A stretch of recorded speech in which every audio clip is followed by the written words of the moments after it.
So thank you everyone, and thank you the young people joining from different districts and different areas and different definitely the climatic situations in the different settings. So ActionAid Bangladesh is working with the young people and their organizations across the whole Bangladesh. The main objective of working with the young people is actually building their capacity, supporting them to be mobilized, and also supporting them to be organized to work with the various other stakeholders from local to national and definitely global levels. So of course the climate change is a very kind of pertinent issues at this moment. As we know, we see a lot of the disasters that are happening at across the whole globe. We have seen the recent devastating flood in Sunamganj. We are now seeing one of the unprecedented flood in Pakistan. We have seen the climatic erotic events even in Europe. So though the young people and the other communities are also being negotiating with the various policymakers that they should be taken the adequate initiatives in terms of how to reduce the carbon emission across the whole globe. Though there are some progresses, however, we see a lot of things yet to be done, and because of a lot of kind of stakeholders and pressure groups are also active in this arena. So that this Bangladesh Youth Cup 2022 actually is a kind of space where the young people are supposed to be raising their voice in terms of their kind of the challenges, the sufferings they are having in terms of the slow and rapid onset the climate change disaster. So I think this would be a kind of open space where young people are able to share their kind of own experiences, and at the same time they are also able to capture those experiences to share to the other stakeholders and to decision makers.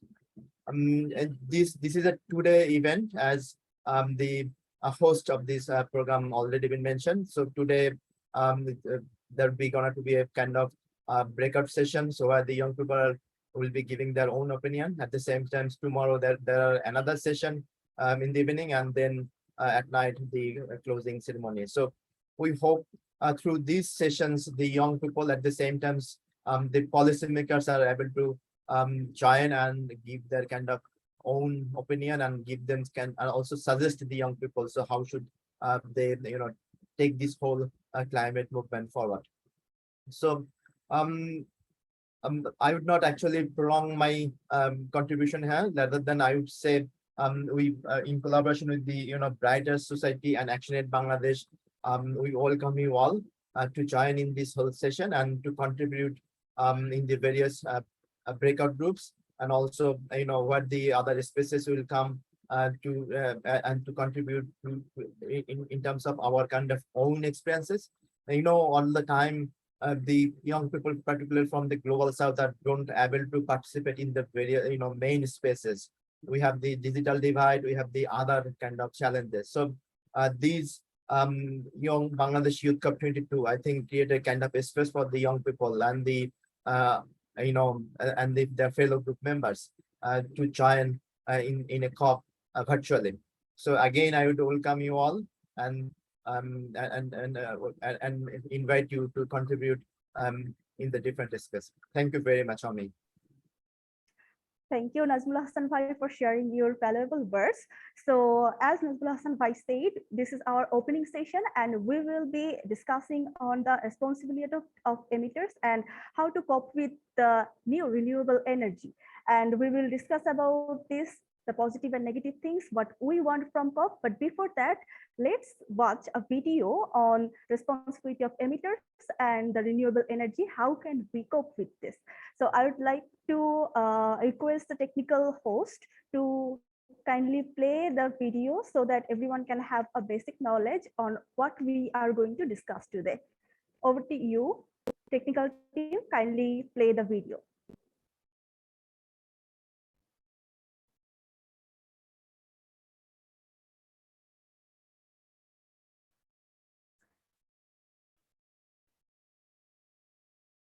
Meanwhile, they are playing the video, we can see that many people are joining from us. I'd like to request you, everyone, please share your introduction with your name and your district name in our chat box. And now let's enjoy the video. Please.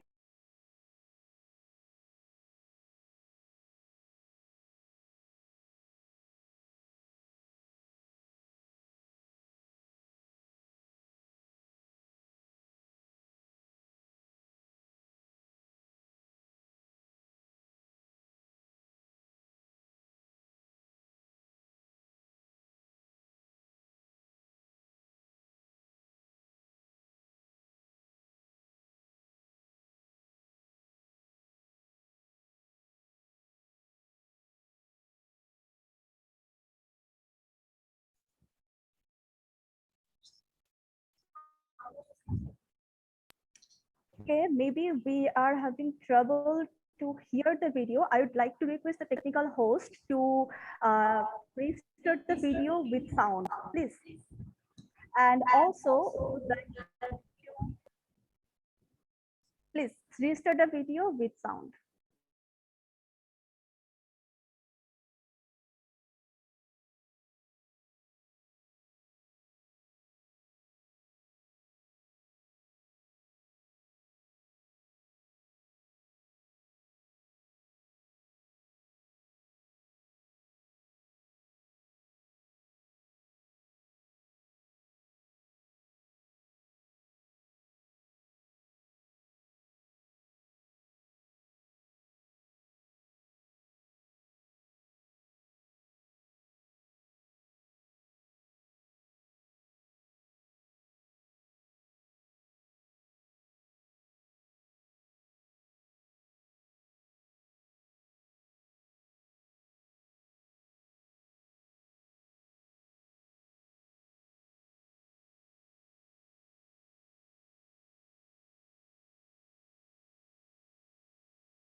you for sharing the video with us. Hopefully everyone has a clear concept now on what we are going to discuss next and on which things we will be presenting our demands.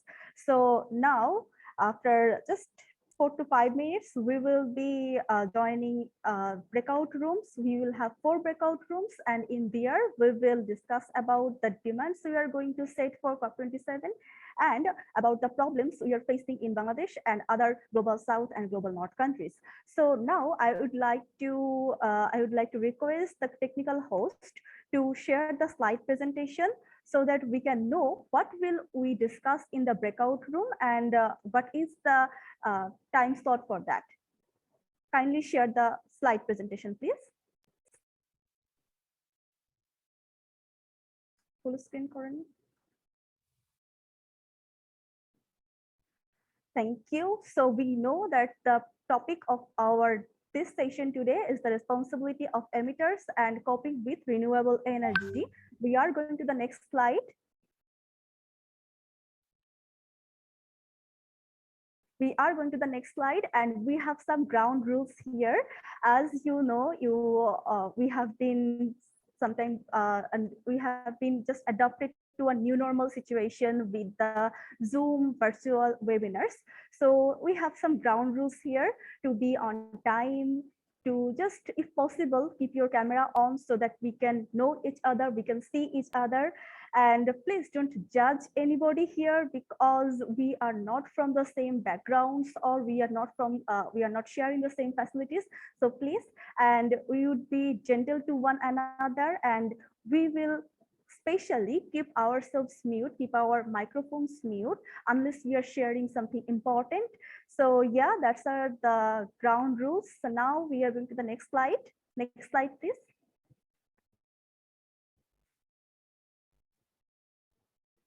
Next slide, please.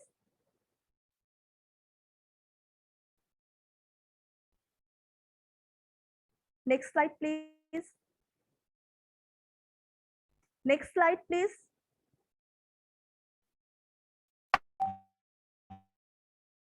Okay, maybe there is some problem on the technical end.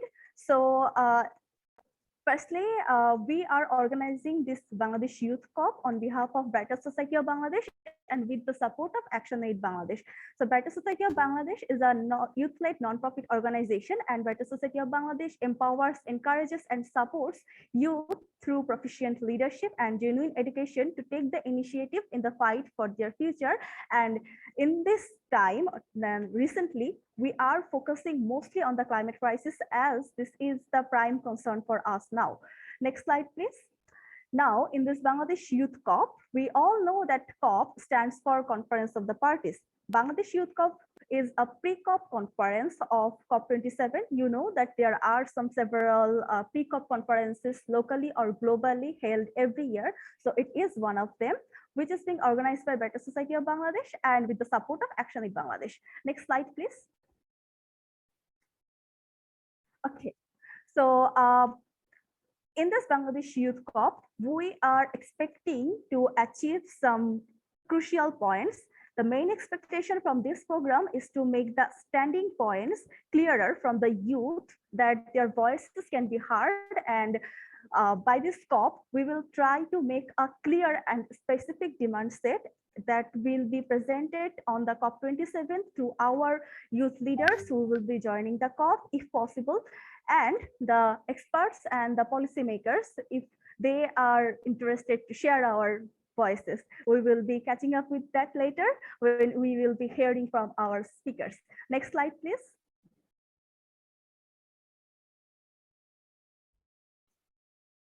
Okay, so as I mentioned earlier that we will be going into 4 breakout sessions. So in that breakout session, what will we do? Firstly, we will break the ice, we will be introduced with one another, and we will just share our name, our country, and our pronouns, what we use. As you see, we have some participants from we have participants also beside Bangladesh, and they are joining us from the global south and the global north. So yeah, firstly, we will be breaking the ice with a little introduction, and then we will focusing on the climate crisis issues, which is what are the major issues in your area. If possible, we will be focusing on the global and local both areas. And then we will be discussing on what are we expecting from upcoming COP27. And lastly, we will have a clear and concise demands. Then how will you share your demands or the discussion with us? Making a short note on the breakout room discussion that will be provided to the facilitator. We will be providing a Google Doc, and also you can use the whiteboard if you want. And the facilitator will share the demands from his or her group with us with a speech and the Google Doc. Next slide, please. Okay, so the redirections of demands to COP, as I mentioned earlier, how we are going to do this as through the policymakers and experts, the youths who are attending the COP. As you know, we have always low batch accreditation and low funding. So it is sometimes difficult for us to join the COP, and some virtual opportunities where we can share and we can express our demands. Next slide, please. Okay, so if you have any questions about the slides, please share it on our chat box, as we have a compact schedule and we are determined to finish our program on schedule. So please, if you have any question about the breakout room or anything about the program, kindly share it on the chat box. And if you have any difficulty hearing me or any of my teammates, also please share that on the chat box. So now I would like to request our technical host to distribute our participants into the breakout room. Before that, I would love to introduce yourselves with our speakers who have joined with us meanwhile. That is Zuhair Ahmed Kaushik, Asia Pacific Regional Focal for UNEP.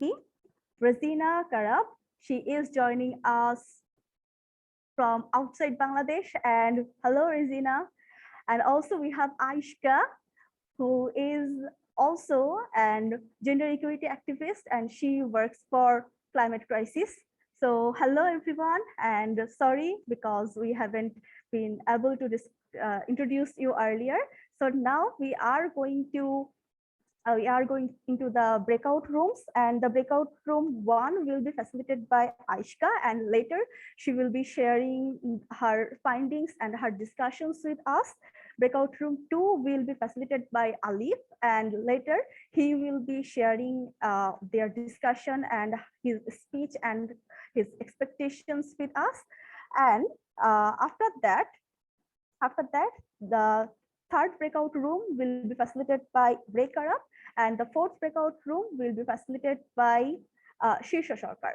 So we are going into the breakout rooms now, and don't be disappointed or just don't lose track. We will be monitoring all the breakout rooms so that the demand set is concise, and we can ensure that everyone is participating in the discussion.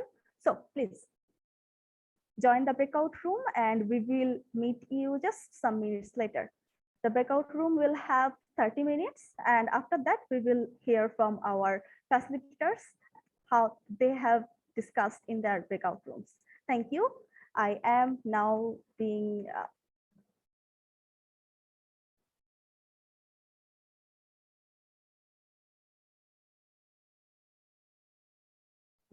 Aishka, can you hear me? Can you please join the breakout room 1? Yeah, thank you. Yeah.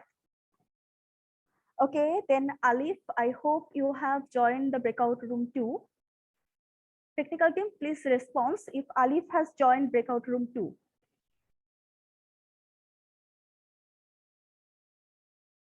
And breakout room 3 for Razina, I hope she has joined there. And breakout room 4 will be led by Shisho. I hope he has also joined there. So kindly kindly ensure me we have all our 4 breakout rooms organized, sorted, and they are discussing there, right?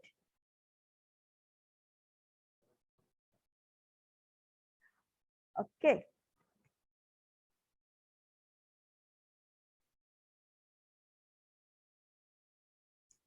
So in the meantime, যখন সবাই breakout রুমে চলে গিয়েছে এবং এখানে বাকি যারা আছি আমরা মোটামুটি সবাই আমরা বাঙালি, so with your permission, Nazmul bhai, can we speak in Bengali with please the please go remaining people যদি here? এখানে Thank আমাদের you. হোস্ট হ্যাঁ, থাকে সবাই, প্লিজ ওয়াই নট।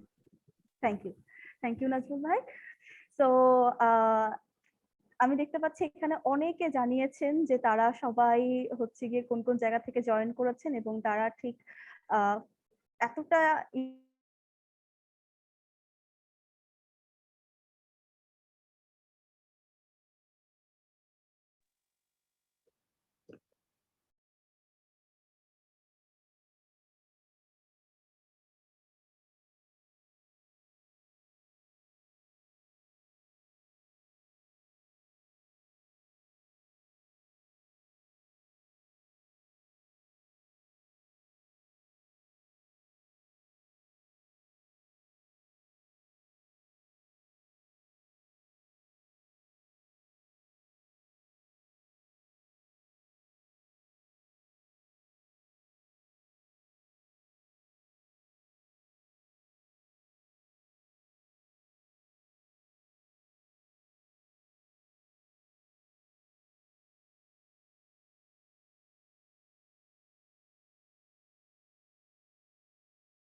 সাইদুর, আপনি কি আমাকে শুনতে পাচ্ছেন?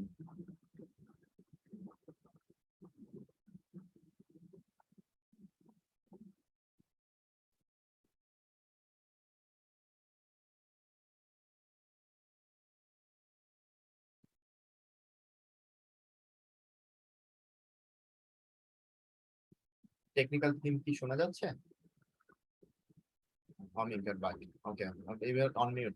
হ্যাঁ, আই এম রিয়েলি সরি, আমাকে সম্ভবত টেকনিক্যাল কোনো একটা কারণে হঠাৎ করে আমি দেখছিলাম যে আমাকে ব্রেকআউট রুম 4 এ নিয়ে যাওয়া হচ্ছে। সো আপনারা যারা এখানে আছেন আমাদের সঙ্গে, আই হোপ এখানে বেশিরভাগ মানুষই বাঙালি। আমি একটু চেক করছি যে কেউ অবাঙালি আছেন কিনা, থাকলে আমি তার জন্য চেষ্টা করব আমাদের আলোচনাগুলোকে একটু ট্রান্সলেট করে দেওয়ার জন্য। যারা আছেন বাঙালি, আপনারা যদি কাইন্ডলি সবাই একবার করে একটা লাইনে আপনার নাম এবং আপনি কি এক্সপেক্ট করছেন এবারের কপ থেকে বা আপনি কি ডিমান্ড করছেন এবারের কপ থেকে, কাইন্ডলি সেটা যদি জাস্ট একটা বা দুইটা লাইনে জানিয়ে রাখতেন তাহলে সুবিধা হতো কি, আমরা আপনাদের এই ডিমান্ড সেটগুলোকে, আমাদের তো ব্রেকআউট রুমগুলোতে আলোচনা হচ্ছেই এবং ওখানে আমাদের ক্লাইমেট অ্যাডভোকেট যারা আছেন, ডেলিগেট যারা আছেন, তারা সবাই ওখানে আলোচনা করছেন।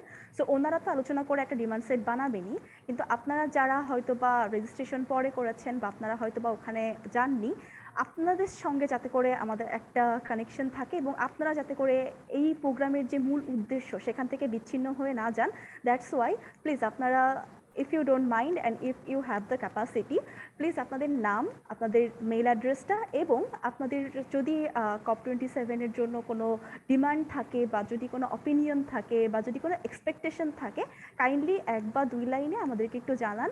আমাদের চ্যাট মডারেশনের যে টিমটা আছে তারা চেষ্টা করবে আপনাদের এই ডিমান্ডগুলোকে খুব ভালোভাবে সর্টেড করার জন্য, এখান থেকে কালেক্ট করার জন্য, যাতে করে পরে যখন আমরা একটা কম্বাইন্ড ডিমান্ড সেট বানাবো তখন যাতে করে সবার কথাগুলো ওখানে চলে আসে, not only the breakout rooms but আপনারা এখানে যারা আছেন তাদের কথাগুলো। সো যারা এখানে আছেন আমি সবাইকে একটু বলবো কাইন্ডলি আপনারা এখানে জানান।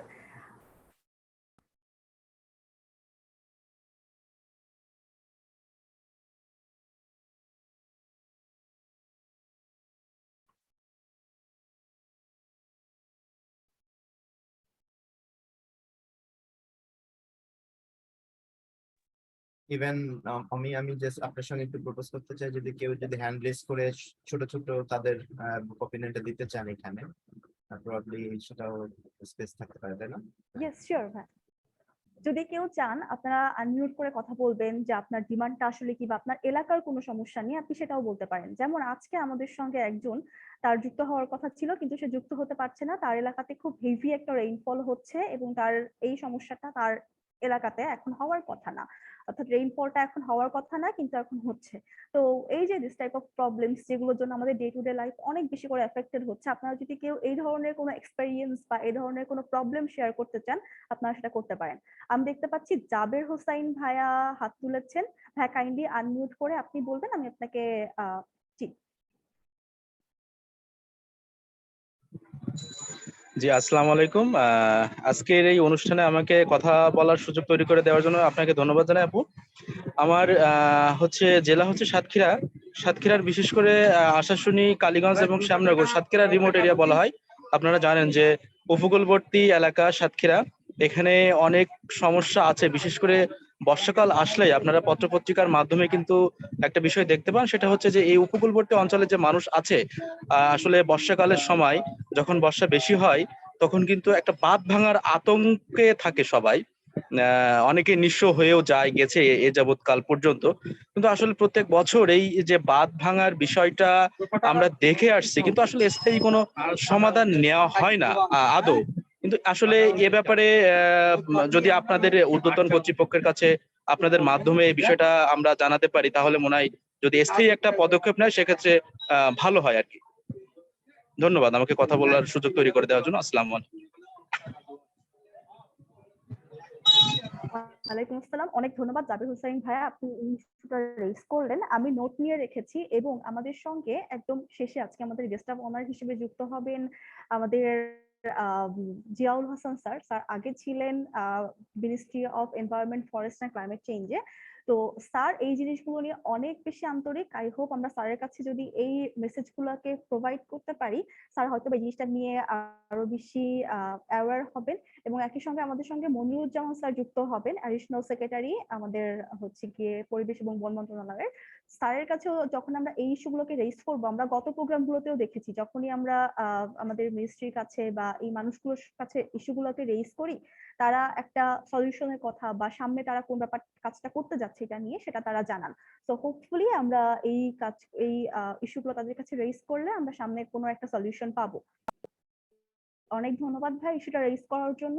আপনারা এখানে এখনো যারা আছেন অনেকেই হয়তো বা ব্রেকআউট রুমে থাকার কথা কিন্তু যেতে পারছেন না, তাদের জন্য জাস্ট একটু ছোট্ট করে বলে রাখি যে আপনারা আপনাদের এই যে জুমে আপনারা ল্যাপটপ থেকেই জয়েন করেন বা ফোন থেকে জয়েন করেন, 3 ডট একটা সাইন আছে, 3টে ডট পরপর, ওখানে ক্লিক করার পরে আপনাদের কাছে ব্রেকআউট রুমে জয়েন করার একটা অপশন আসবে। আপনারা চাইলে ওখানে হচ্ছে গিয়ে ওখানে ট্যাপ করে আপনারা জয়েন করতে পারেন ব্রেকআউট রুম গুলাতে। অনেকেই যুক্ত হতে পারছেন না, আমি এই জন্য বললাম। আচ্ছা, রফিকুজ্জামান ভাইয়া হাত তুলেছেন, আপনি কাইন্ডলি যদি আনমিউট করে আপনার নাম এবং আপনি কোন জেলা থেকে বলছেন এটা বলে আপনার বক্তব্যটা শুরু করেন। আসসালামু আলাইকুম, আমি রফিকুজ্জামান সাতক্ষীরা আশাশুনি প্রতাপনগর ইউনিয়ন থেকে বলছি। যেহেতু উপকূলীয় অঞ্চলের মানুষ, আমাদের প্রতি বছর প্লাবিত হয়ে মনে করেন যে আমাদের ধান পান নষ্ট হয়ে যাচ্ছে। তারপরে দেখা যায় যে বর্তমান এই যে 2-3 দিন একাধারে বৃষ্টিতে মনে করেন যে আমরা এই বিগত প্রায় 3 বছর বলবে 2.5 বছর পরে আমরা পুনরায় আবার নিজেরা কৃষি চাষবাস করা সক্ষম হয়েছিলাম। কিন্তু এখন এই যে 2-3 দিন একাধারে বৃষ্টি, যার কারণে ওই যে ফসলের জমিতে আমরা যে ধান চাষ করছিলাম ওই ধানগুলো সব নষ্ট হয়ে গেছে। আমাদের এখানে যদি একটা সুইচ গেট থাকতো তাহলে আজকে মনে হয় আমাদের এই ধান পানগুলো নষ্ট হতো না। তা বাদে দেখা যায় যে আমাদের এখানে উপকূল অঞ্চলে এখন সবচেয়ে বেশি প্রয়োজন হলো গাছপালা লাগানো। যেহেতু আমাদের এখানে আজ 2 থেকে 3 বছর প্লাবিত হয়ে যাওয়ার কারণে আমাদের অঞ্চলে আপনার লবণাক্ত পানির কারণে আমাদের এলাকায় কোনো গাছগাছালি নাই, যার কারণে আমাদের এখানে বেশি বেশি করে গাছপালা লাগানো প্রয়োজন। আসসালামু আলাইকুম।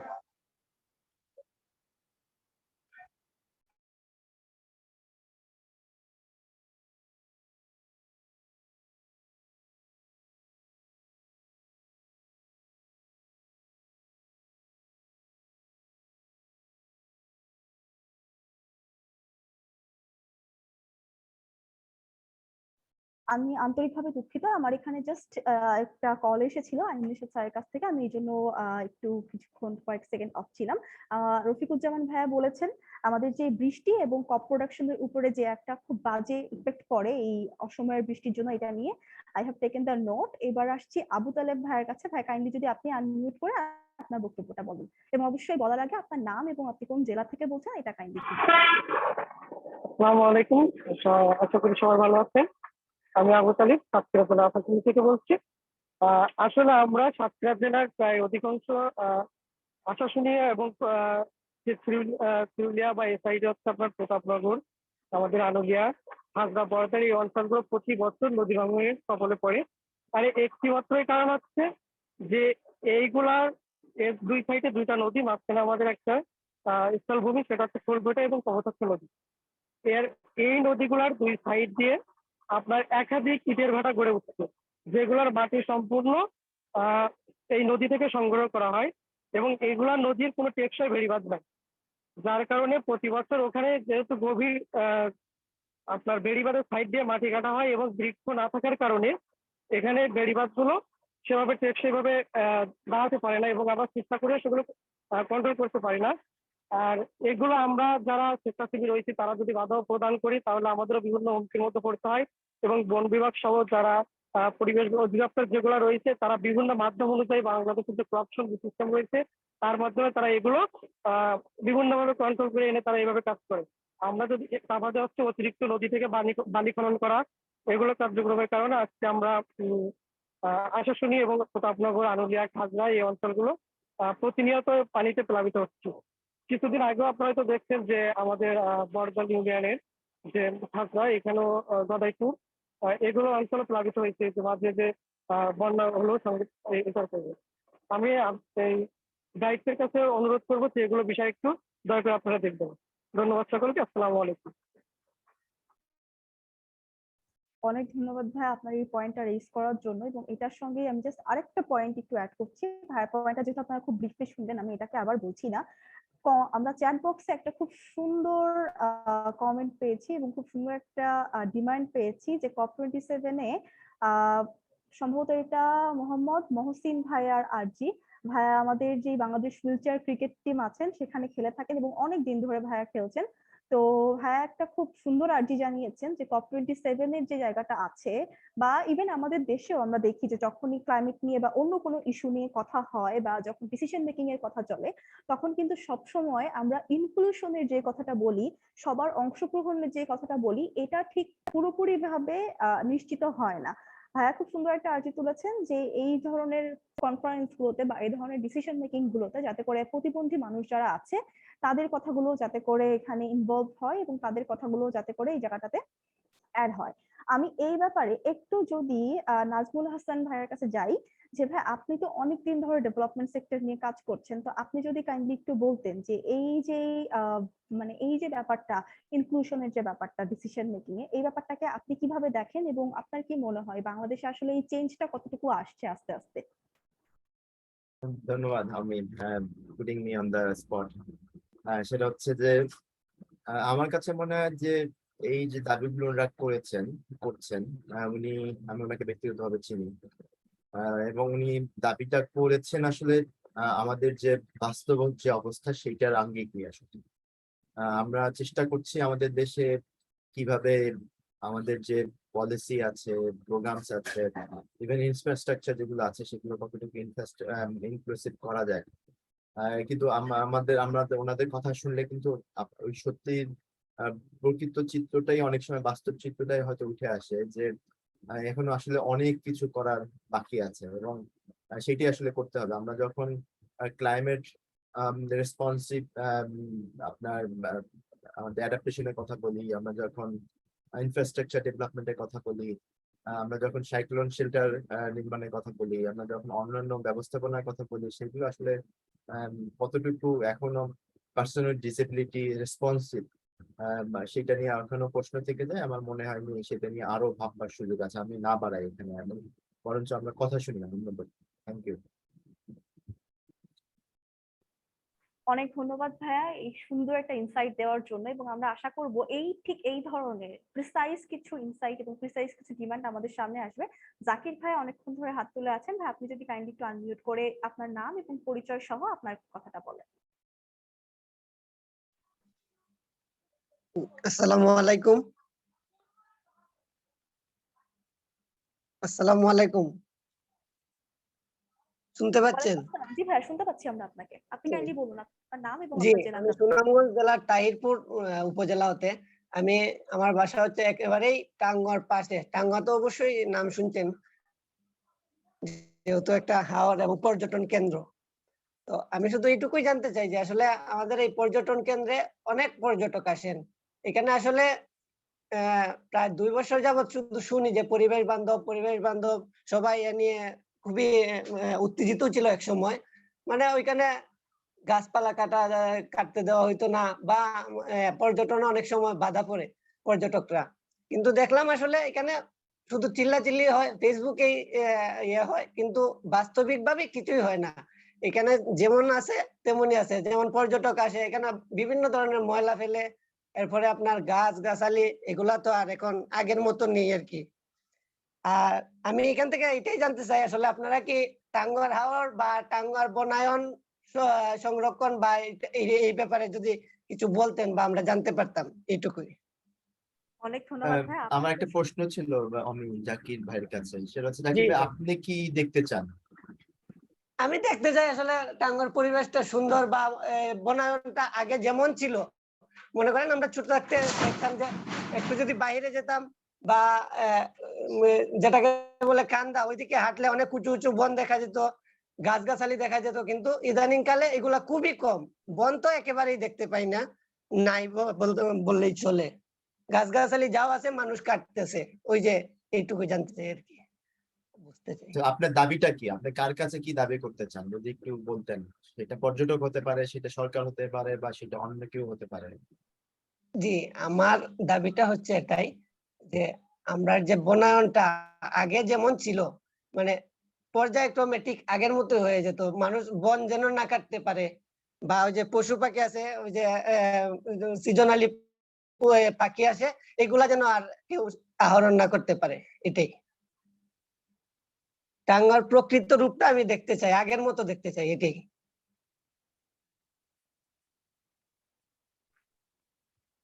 হ্যালো। অনেক ধন্যবাদ জাকির ভাই আপনাকে। এই যে আপনি যে ডিমান্ডটা লাস্টে বললেন যে আপনি কি জি, দেখতে চান, আমাদের আজকের ইউথ কপের অবজেক্টিভই এইটা যে আমরা আপনাদের থেকে শুনবো যে আপনারা কোন কোন জায়গাগুলোতে পরিবর্তন চান, আপনারা কোন কোন জি, জায়গাগুলোতে একটা চেঞ্জ দেখতে চান, বা আপনারা কি কোন কোন সিস্টেমে চেঞ্জ বা দেখা যাচ্ছে অ্যামেন্ডমেন্ট দেখতে চান। তো এই জিনিসগুলোই আমরা আজকে আপনাদের কাছ থেকে শুনবো, শোনার পরে সেটা নিয়ে একটা ইনক্লুসিভ একটা কম্বাইন্ড ডিমান্ড সেট বানাবো, এবং তারপরে জি, গিয়ে আজকে আমাদের সেশনের শেষে দুজন পলিসি মেকার থাকবেন। আগামী কালকে আমাদের আরো দুটো সেশন আছে, বিকাল 4টা থেকে 6টা একটা সেশন, এবং রাতের বেলা 7টা থেকে 9টা, অর্থাৎ এই সময় আরেকটা সেশন। ওই সময়টাতে আমরা এই যে ডিমান্ড সেট গুলা আপনাদের কাছ থেকে যেই দাবিগুলো এসছে, যেই আর্জিগুলো এসছে বা যে প্রশ্নগুলো এসছে, এই সবগুলোকে একসঙ্গে প্রেজেন্ট করব আমাদের আমাদের সমাপনী যেই সেশনটা আছে সেখানে। ওখানে সাবির হোসেন চৌধুরী স্যার থাকবেন, আমাদের যিনি পরিবেশ এবং বন মন্ত্রণালয়ের সচিব ম্যাম আছেন ফারহিনা ম্যাম, উনি থাকবেন। এছাড়াও নাহিম রাজ্জাক থাকবেন, এবং আপনারা সম্ভবত সবাই চিনেন গ্রেটা থুনবার্গ থাকবেন। সো যখন ওনারা সবাই থাকবেন এবং ওনাদের সবার সামনে আমরা এই ডিমান্ড সেট গুলোকে বা আপনাদের ডিমান্ড গুলোকে প্রেজেন্ট করব, তখন সুবিধাটা হবে কি, আপনার এই ডিমান্ডটা, আপনি যে ডিমান্ড গুলো করলেন, এগুলো 3 জায়গাতে একসঙ্গে প্রেজেন্টেড হচ্ছে। এক হচ্ছে আপনার সঙ্গে এই যে এত এত এত মানুষজন আপনার সঙ্গে হচ্ছে গিয়ে আজকে এবং আগামীকালকে থাকছে, এই যে ইউথরা বা এই যে পার্টিসিপেশন যারা আছেন, এনারা জানলেন যে এই এই সমস্যাগুলো হচ্ছে গিয়ে আপনার এলাকাতে হচ্ছে বা আপনি এই চেঞ্জটা চাচ্ছেন, তো তারাও তাদের জায়গা থেকে অ্যাডভোকেসি করতে পারবে। নাম্বার 2, এখানে যারা এক্সপার্ট আছেন বা এখানে যারা পলিসি মেকার্স আছেন, তাদের কাছে এই জিনিসটা ডিরেক্টলি যাচ্ছে, আপনাদের কোন কোন ঝামেলাগুলো চলছে বা কোন কোন জায়গাগুলোতে আপনারা চেঞ্জ চাচ্ছেন সেই জিনিসটা। তো তারা হয়তোবা চাইলে, আচ্ছা একটু ভানি একটু পজ নিচ্ছি। আচ্ছা, ব্রেকআউট রুমের টাইম এক্সপায়ার হয়ে গিয়েছে। আই হোপ আপনারা যারা ব্রেকআউট রুমে ছিলেন সবাই খুব সুন্দরভাবে আলোচনা করেছেন এবং সবাই ব্রেকআউট রুম থেকে আস্তে আস্তে ফিরে আসছেন। তো আমি বাংলায় কথা বলাটা একটু হচ্ছে গিয়ে কমিয়ে ফেলছি, আপনার কথাটা শেষ করি। তো যেটা বলছিলাম, হ্যাঁ, সেকেন্ডলি আপনার কথাগুলো এই মানুষের কাছে যাবে, আপনার ডিমান্ডগুলো এই মানুষের কাছে যাবে যারা আসলেই চেঞ্জটা মেক করতে পারেন।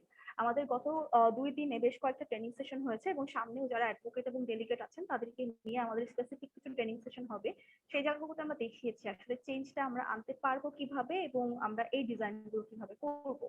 তো এই জিনিসগুলো চলতে থাকবে এবং লাস্টলি যারা আসলে আমাদেরকে ইন্সপায়ার করে, যাদের কথা শুনে বা যেই মানুষগুলো আমাদেরকে এখানে ইনভলভ করে বা যাদের মাধ্যমে আমাদের মতো মানুষের অ্যাডভোকেসিতে এসছে, সেই মানুষগুলো যখন থাকবে তখন আসলে এই জিনিসটা আরো বেশি মানুষের কাছে পৌঁছে যাবে এবং আমরা একটা আশা রাখতে পারি যে খুব দ্রুতই হয়তো বা যেই ডিমান্ডগুলোকে আমরা আজকে কথা বলছি, যেই ডিমান্ডগুলোকে আমরা আজকে তুলে ধরছি, সেগুলো খুব দ্রুত রিয়ালিটিতে পরিবর্তিত হয়ে যাবে।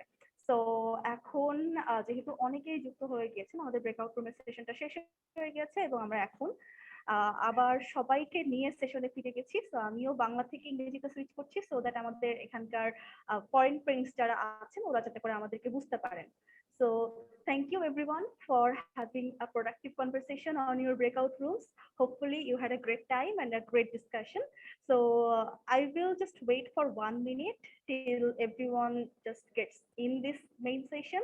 After 1 minute, we will be hearing from our facilitators what they have discussed in their breakout sessions and what are the demands and what are they expecting from upcoming COP27. As you know that this COP27 is going to be held in Egypt, Sharm el-Sheikh, and we are really looking forward to it. We are watching it so that the demands we youth raise every day, the demands we youth talk about every day, and the justice we cherish every day, that can be achieved, at least that can be discussed on the COP. Here we have some global advocates who works on climate justice. I can understand that they know and they feel in the same way when we urge our demands, when we just repeat our demands but they are not answered in any way. So yeah, hopefully they will be sharing their experiences regarding this. So now I am going to the facilitators who will be sharing their experiences in their breakout rooms and what are the demands and what are the expectations from COP27. So firstly, I will go to Aishka Nazdeep. Aishka, can you hear me? Yes, I can hear you. So I please share. facilitated breakout room 1 and we had an incredible conversation. Honestly, we didn't have enough time because all the people in the breakout room were amazing and they were giving a lot of important points. So first we started off talking a little bit about how exactly their region is being affected by the climate crisis. And then one of the most detrimental impacts is the floods that is being occurring on an yearly basis. And the floods have also caused many people to lose their homes, and it has caused many people to migrate to regions.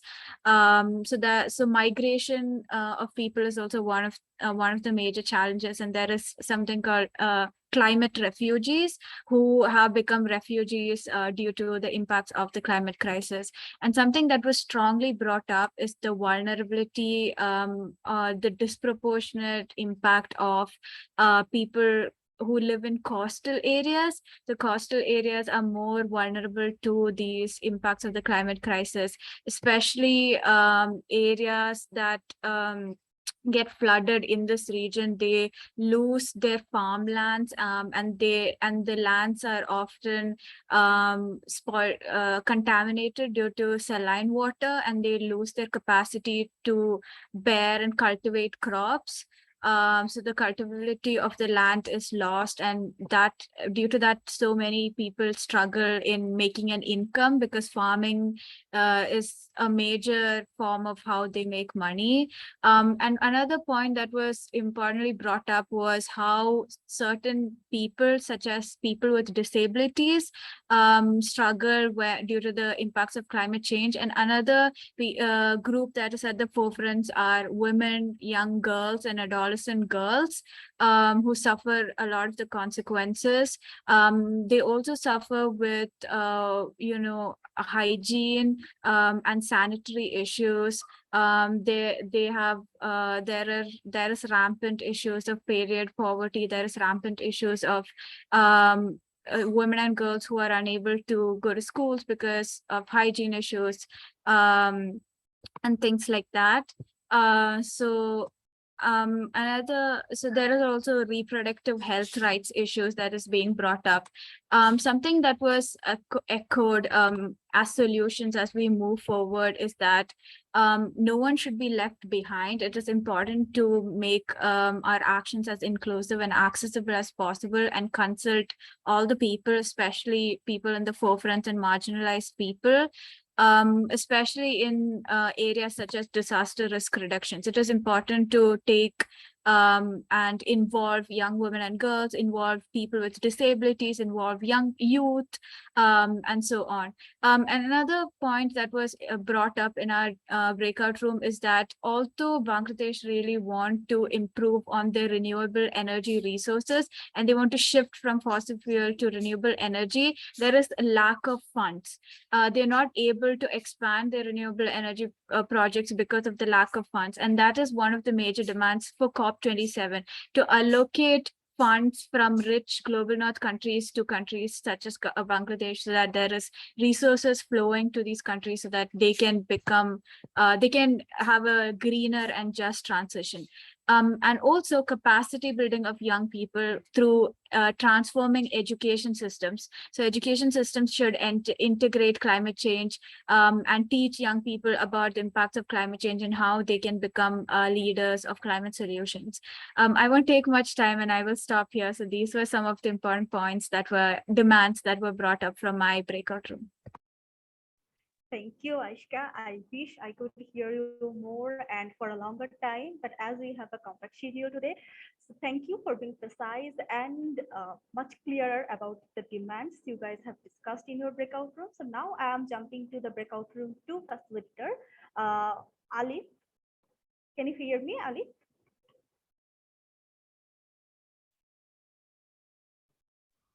Yeah, Apu, can you just check your chat box, please? Yes.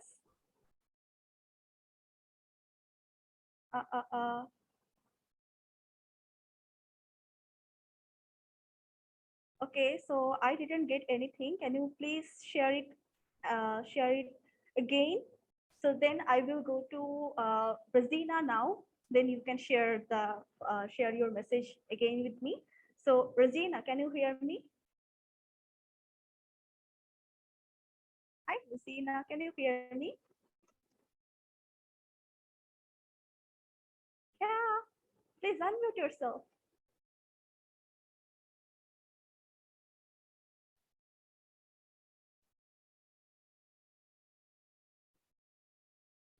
Oh, perfect. Okay, so Hey, can you hear me now? I can see you. Okay, perfect. So my breakup room was breakup room number 3, and there was a little participation, but with a lot of value. And I will share it right now. So in the problems we're facing, they shared about the destruction of our territory, such as field destruction, trees being cut, and the affectations in our country, such as floods, dries, and everything our countries are experiencing right now. That is a climate issue. We also said that we are facing that the global south has urgent problems, and world leaders keep thinking that the climate crisis is something that is towards the future. Is they keep speaking on the future, on what will happen, but we as global south countries are facing it right now. So we do that, and then our expectations from COP27. And I'm going to read a participation that I thought it was very, very valuable. And it says, As the climate crisis is a global problem and should be addressed properly by global leaders, recent extreme events due to climate change, such as wildfires, flash floods, global warming, etc., causes huge damages all over the world. China, USA, India, and Russia are responsible for approximately 50% of carbon emissions now. So ISEC ensures that EU and FCC take policies to hold them responsible and put carbon tax on them, as well as reducing the carbon emissions from their industrial activities.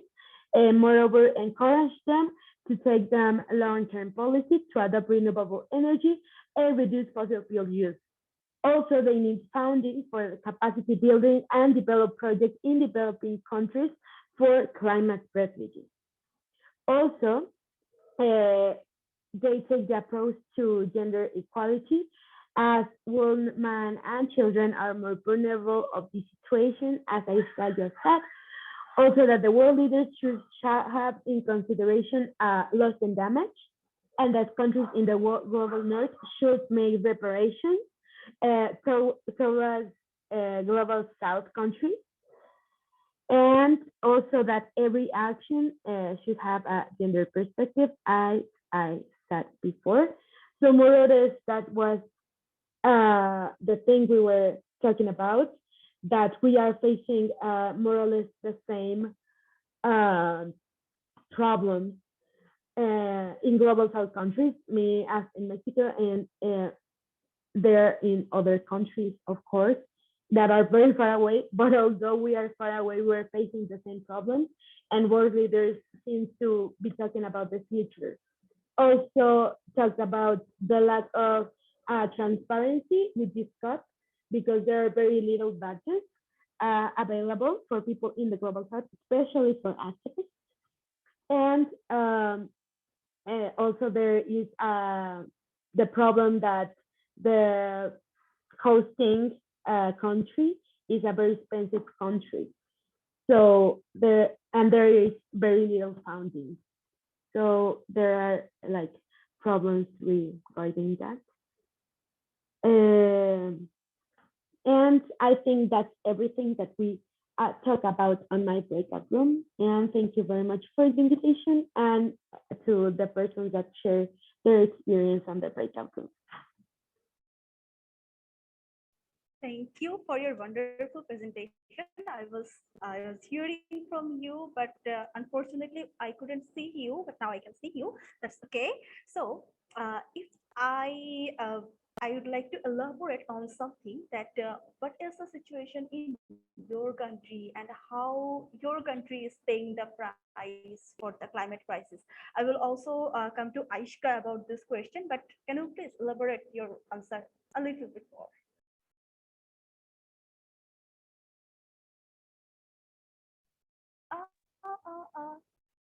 Okay, Hello. perfect. Now I can be on mute. Perfect. So I live in I live in Mexico, in Mexico City, and the problems we are facing are floods. Now with the rains of this season, there has been many floods affecting especially rural areas, and also like vulnerable people, such as people living in poverty. They have lost their homes through the floods. Also, what we are facing is that many people are being displaced from their territory because of mega projects. There is, like, the government is making a train, for example, that will pass all of the jungle on the south of Mexico, and is destroying all the jungle because of this train. And also indigenous Mayan people are being displaced of their territories. So that's a big problem. And such as this train, there are almost 5 to 10 mega projects taking place in many parts of my country, and they are affecting directly indigenous communities. So the indigenous people, of course, are defending their territory, but they're being killed for defending them. My country is the second most dangerous place to being an air defender, and almost 80% of the people being killed for air defending are indigenous communities. So that's an urgent situation that we are facing. And although they approve like laws and they approve agreements, international agreements and Latin American agreements, we still have no answer towards the protection of activists, towards the protection of air defenders. And I think that's the urgent situation that's very summarized in our country. Thank you. Thank you very much. So now I'd love to jump to Aishka on the same question. How climate crisis is affecting your country, how you are paying the price. Please. Yeah, so here in the UAE, we're suffering with a really bad heat waves and certain temperatures because it gets really, really extremely hot in this region, especially in the Middle East and North Africa region. So we have like a water divide where some areas undergo drought and we cannot grow a lot of the agricultural products that is unique to the region. We can no longer grow that, and because of that, many of the regional species also face issues of extinction, and we have to depend a lot on importing our food sources. So there is a lot of issues with food insecurity, and with the water divide, as I said, some areas get drought, whereas other areas flood because of the low-lying regions and because of the sea level rise. So these are some of the issues that we face in the UAE. I'm originally from India, though, from South India, and in my area, in my home country in South India, there is recurring floods happening, and that has been leading to lots of devastations. There is so many people that is losing their homes. Even I was, even I had to face floods, and safely, I'm safe, but there are so many people that lost their homes, and there are a lot of, and because in India especially, a large amount of the population depends on agriculture, and that is their main source of income. When there is climate crisis impacts such as flood and drought, that causes economical issues and leads to people having food insecurity, poverty, increases gender gap, pay, it increases the economical gap that exists, and where poor people become more poor and the rich gets more rich. And also with renewable energy in the UAE, we have a long history of oil, and so our economy is rooted in oil. So we need to work on transitioning from oil to renewable energy. So that is one of the issues that we face, because it's so highly rooted in oil trade. We need to change from that, and that is going to take a lot of commitment, accountability, work, and so on. Whereas on the other hand, in India, although there are renewable energy resources, funding needs to go into that. And as Regina mentioned, in India, there is also issues where indigenous peoples are facing challenges, violences, conflicts, and are being silenced. So there needs to be acts to protect indigenous peoples, because as we all know, indigenous peoples are responsible for protecting 80% of our biodiversity. So yeah, I will stop there. Thank you. I didn't know you're from South Asia too, so good to know that. And now I would like to invite Shishu Ahmed Bhaiya. Can you please unmute yourself and share with us what happened in your breakout room and what are your demands and expectations from COP27?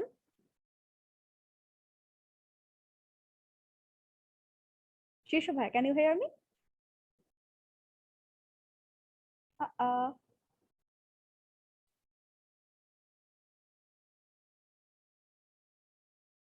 Shishu Bhaiya, can you hear me? Shishu Sarkar. Okay. Maybe there's some problem in his end. So, okay, you can unmute yourself now. I am, yes. Thanks a lot. Actually, it was not working, so that's why I was unable to talk. Okay. Can you so actually, can you put your video on? That would be okay, great okay. to see you.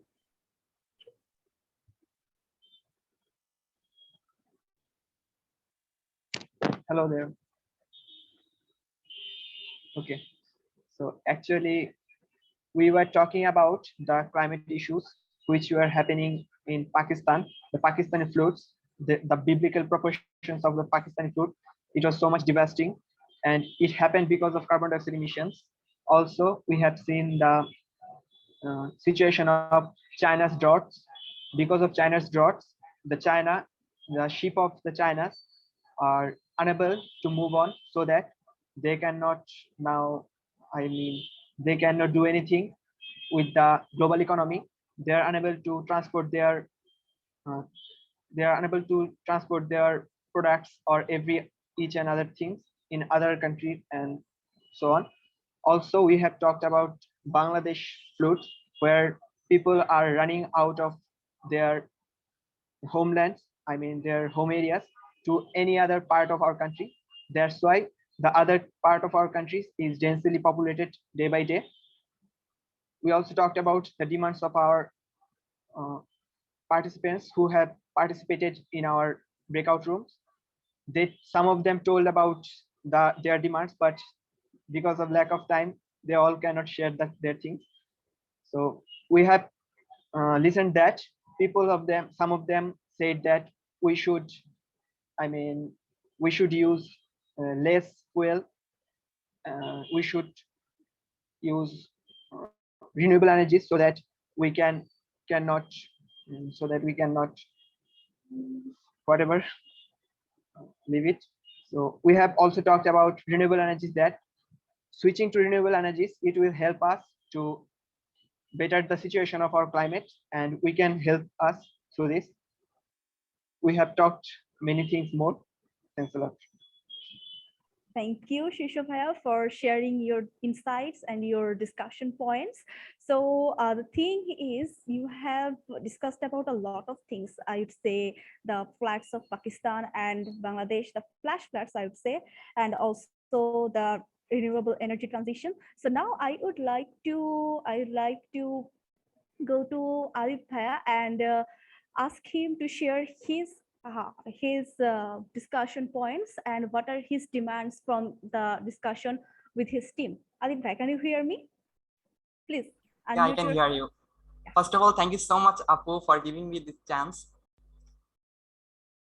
So hello everyone, my name is Al Mahmoud Alif. I hope everyone is doing great, and today we are very happy to have all of you. So today I'm going to talk about sea level rise. So let's get started. Mankind has been dominating the earth since the beginning of creation, and they are successful, but because of their dominance, the earth is losing its balance. Biodiversity is being destroyed, and the earth is becoming an uninhabitable planet. What I will talk about today is the sea level rise. Why is it happening and how we can solve it? We know that a major cause of sea level rise is the melting of polar ice caps. The main reason of this is greenhouse gas. Global temperature are rising due to greenhouse gases, which are caused sea level to rise as ice melt. We all know these words, right? So today I want to talk about a different kind of things that no one talks about. So let's know what is the things, okay? So we know that there are two polar regions on this planet. One is South Pole and another is North Pole. The US military forces are conducting various activities in Antarctica, causing various problems. They have set up bases there and they are conducting various types of nuclear tests. They are making roads by breaking ice to reach their destination. And the temperature of the area is rising for their work. And at the end of the day, the ice melts and it turns into water. Not only America, but also Russia is doing such activities in Greenland. We know this is not the main cause of sea level rise, right? But we also know that how a small thing can cause big problems. The question is how logically the activities are. My demand is that we should stop this activity. Will our humanity dominate protected areas like Antarctica and Greenland? Of course not. It is illegal, right? Everyone thinks carefully. If the North and South poles start melting like this, how much damage will other countries of the world face? According to Wikipedia, Antarctica is governed by about 30 countries, all of which are parrots all to the 1959 Antarctic Treaty System, which is a law. Under the terms of the treaty, military activities, mining, nuclear explosion, and disposal of nuclear waste are all prohibited. In 1959, the Antarctic Treaty was signed between 12 countries. So far 64 countries have signed it. The agreement prohibits military activities and mineral exploration in Antarctica, supports scientific research, and protects the country's ecozone.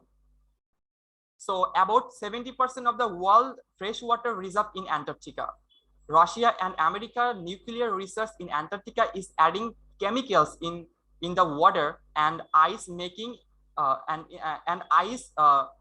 when ice is melting, making the water more acidic. Biodiversity is under the threat.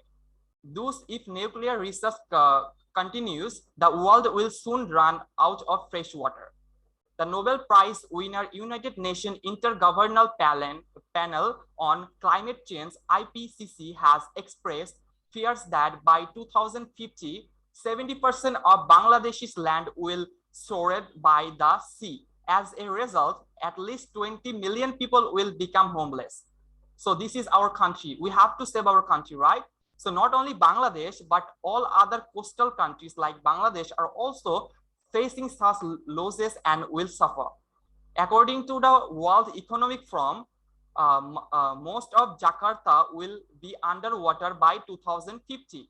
The capital of Indonesia is being moved to Kalimantan only because Jakarta will be submerged underwater. According to the Union of Concerned Scientists, UCS, the Maldives consist of 1,200 small atolls, home to about 540,000 people. The country has an average elevation of just 3 feet. This is called like 1 meter according to UCS data. The Maldives will lose 70% of its land by 2100 if the sea levels rise by just 1.5 feet, which is just 45 centimeters. Just imagine. So my negotiation is to stop such military activities in Antarctica or protect areas like Greenland. So this is was my negotiation. This world is not only theirs, but all of us. So I will not accept that the big countries will do what they want. So we really want a beautiful world where we can live together very peacefully. Thank you so much. Thank you so very much. is really an excellent point to talk about and to negotiate about, and hopefully we will be including this in our demand set. So now everyone, please hold tight. We have Zan Northcote from Yango today. He is the global north focal point for Yango. You know, Yango is the, hi Zan, can you hear me? Yes, I hear you. So as you are busy, can you please share your thoughts next? Yeah, well, thank you so much. Very good to meet all of you on the call. Sorry, I'm only joining briefly, but I mean, thank you for asking me, and congratulations to all of you for being here and for organizing this. But yeah, I think you wanted me to share a little bit about COP27 and what we can expect this year. Definitely. I mean, so if we look back to last year, COP26, the main achievement was that they finally agreed the rule book for the Paris Agreement, which I'm sure many of you know is the most critical agreement that's been made in the last few decades. But it was actually only, as I said last year, that finally they agreed how they're actually going to implement this agreement. So everyone this year is calling it the COP for implementation. Like, we finally need to see countries actually starting to put into practice and into reality what they've agreed. And but that's obviously not easy to do. It's going to take a lot of pushing, a lot of advocacy. There's many other geopolitical challenges happening in the world right now. So definitely we need a strong youth voice calling for COP to deliver on implementing what has been agreed. I think you're having a particular focus on renewable energy here. And for energy, I mean, what COP really sets out is the main overall targets, which is limiting global warming to 1.5 degrees. And to mitigate future global warming, definitely renewable energy is a critical part of that. So when we talk about implementation, definitely renewable energy will be a key part of that. What I would recommend to everyone to really focus on is that in terms of meeting the Paris Agreement, every country has its own, what they call NDC, a nationally determined contribution, which is just each country's national plan to achieve that goal. And young people can definitely get in touch with their governments and have an influence in what those plans look like. And so I'd really encourage you to engage with your politicians at any level and say, we want a strong national plan for Bangladesh, and we want to see renewable energy as a key part of achieving that goal. So I'll put in the chat the link to sign up to the Younger mailing list in case anyone is interested. We share on there all the different ways you can engage with COP, lots of we constantly have different opportunities for young people to come and participate in the negotiations in various ways. And it's one nice way to really make your voice heard. But I'm sure all of you are doing amazing work in addition to all of this on the ground. And so, again, thank you for having me join. If you have any questions, I'm happy to take them quickly. Otherwise, best of luck to everyone, and thank you for having me here. Thank you, Zan. So if anyone have any question for Zan, please put that on the chat box. And in the meantime, we will ask everyone to keep your camera on so that we can take a quick snaps with everybody. As Zan is in a hurry, he has a flight to attend, so we will try to have a group picture together. I'd like to request the technical team to have as many as possible snaps so that we can share them with everyone. And once the snap taking is done, please let me know. So I can see very, very happy faces here. Nazmul Bhai, can you please keep your camera on for the snap?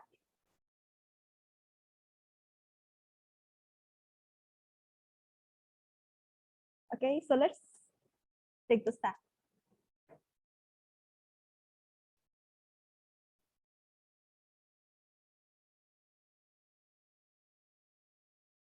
Let's wait just some seconds to get ready.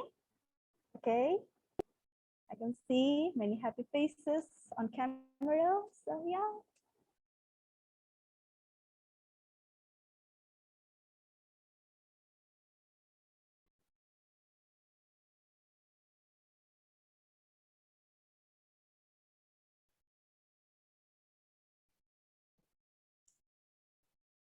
technical team, please let me know when the step taking is over.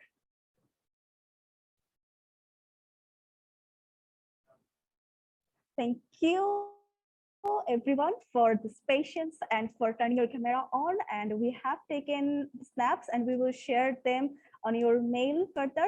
And yeah, if anyone has any question for Zen, please raise your hand or put that on the chat box. He will answer that. Okay. Okay, Zen, please stay with us as much time as you have for us, and thank you for sharing your thoughts about COP27 and the expectations you are holding for that. So now we are moving to hear from Zuhair Ahmed Kaushik. He is the focal point for Asia Pacific region for United Nations Environmental Program. We are really excited to have you, Zuhair bhai. Kindly, can you please unmute yourself and share your thoughts on how the climate advocacy looks after COP27 on green energy? Please share your views. Okay, thank you, Faria. So I need to check that whether my voice is clearly audible to you. Do you have any background noise? No. Okay. No, loud and clear. Yes. Thank you. So if I have any technical glitch in between, just maybe you can send me send a message in the chat, because I'm seeing that my network is unstable. So thank you, Faria. Thank you, Brighters, and thank you, ActionAid, for organizing such a youthful event and inviting me as a speaker to this to the first day, right? First day of this event. So I was asked to discuss about how how climate advocacy looks after COP26, especially on green energy. I'm quite nervous about that because I'm not a green energy practitioner. I have a very little experience of working on clean energy, but I think I can state some of the major initiative or actions has been taken by which have been taken by different entities and UN bodies and all. So after COP26, we had United Nations Environment Assembly 5.2 in Nairobi, where that was the first such big environmental assembly after COP26, and that has come up with a lot of outcomes. And one of the things was the nature-based economical transition and all economic recovery. So there was a discussion about how this energy is going to be the energy behavior is going to be transformed from fossil fuel to renewable energy. And we had a sustainable development, sustainable energy for all, SE for all forum in Rwanda, Portugal, Rwanda, Kigali, and we had a lot discussions on sustainable energy and how we can, shift global energy sectors to cleaner and more sustainable energy sources from the traditional fossil fuel energy.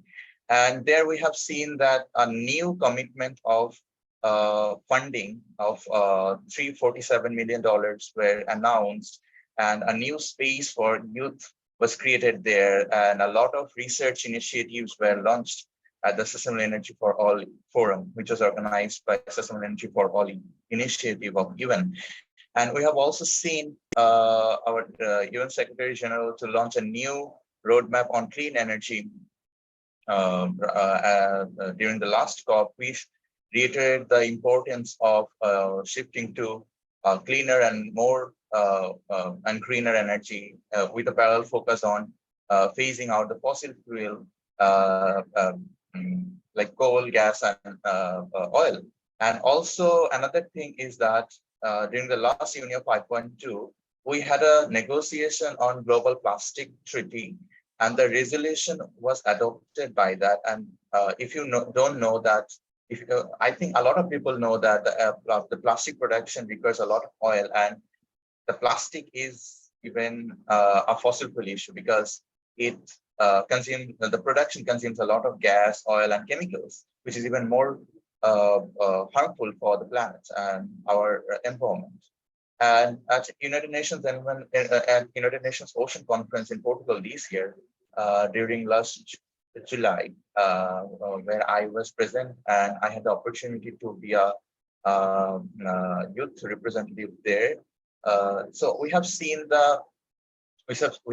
young people who was marching in the street of Portugal in Lisbon to raise their voice against the deep sea mining, because we know that a lot of countries, they were finding out was trying to find out the potential, was trying to find out new source of coal, gas, and oil from the seabed, and we literally marched for that. We literally marched against that, and United Nations Ocean Conference Secretary, they also supported youth initiative against that. And also we have seen the Stockholm Plus 50 in June. It was an umbrella platform for all the actors, all the practitioners who are actually working who are working on different aspects of climate and energy and environment. And there we had a discussion on how clean energy transition should look like. And through different research and initiatives, we have found that this clean energy sector is going to create around 10.3 million new jobs. At the same time, it will offset around like 2.7 million jobs from fossil fuel sector. So if we analyze that, if we try to find out the benefit, then we'll find that it will create more jobs than it will offset some conventional jobs from fossil fuel sector. And the new roadmap that UN Secretary General has launched that mentioned that there should be no new coal plant after 2021, and the electricity should be accessible to all the people, by 2025, and a new funding of $35 billion was asked to make the sector clean and green, the energy sector clean and green. And this roadmap also shows the path to the member states of the United Nations, how 30 million jobs can be created by 2030 by shifting to cleaner energy. And we have COP in few months. I think it's just 45 days from now, and we're going to have a lot of negotiations and a lot of discussions there on clean energy and climate finance, and how this climate finance is going to be allocated for the clean energy sector, and how we're going to transform our energy behavior. And from the last COP, and we had a lot of discussions and research outcomes there, where we have found that gas is now being chosen as an alternative of coal and oil, because gas is producing less carbon than coal and oil, which we as youth activists support, because it's also dirty. So after the Ukraine-Russia war and some recent global incident, we have seen that the real picture of the energy sector. Every day we start with checking out Facebook that China is building this this big solar energy firm plant, and this country is investing this amount of money for clean energy. But we have seen the truth that Europe is still relying partially or completely on fossil fuel. And from activist perspective, I found that it's a very big opportunity for countries like Bangladesh, and for countries from global south countries to transform our energy behavior, to reduce our dependency on some of the global powers for energy, and shift to clean energy. And hope this COP will bring more clean air to our ambitions. Thank you. Thank you so much, Zuhair Bhai, for sharing your views and insights about this. And exactly, that was said by Aishka, that we need to lower these dependencies so that we can lower ourselves from the burdens of burning fossil fuel. So if anyone have any question for Zuhair Ahmed Kaushik, please put them on the chat box, and we will be happy to answer that by the speaker. And Also, if anyone wants to ask the question directly, please raise your hand and we will arrange for you. Yeah, Tasin Fayaz, please unmute yourself.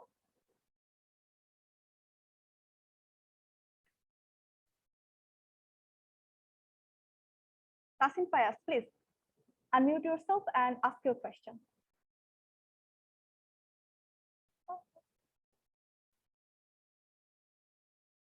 Okay.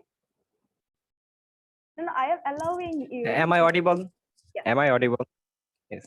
Thank you. Very kind of you. You gave me the opportunity to ask something. I was in room 1 and I couldn't get time to ask to Aisha. And I want to talk about not only talk about a district, I want to talk about Bangladesh. Bangladesh is now hosting 1.2 million forcibly displaced Rohingya from Myanmar, and it costs of at the cost of massive environmental loss and ecological damage in Cox's Bazar, which is the largest sea beach in the world. And this ecological damage makes areas more prone to drought, from which Bangladesh has been suffering nowadays. In addition to that, it should be the world who takes the responsibility for that, not only Bangladesh. And because Bangladesh is one of the lowest carbon emitters in the world, despite this, it becomes one of the most sufferers of climate change impact. On the other hand, China and if we talk about US, they are the highest carbon emitters in the world, and we can see that they are not suffering much from that. Currently, as many of us mentioned, drought. My God, drought.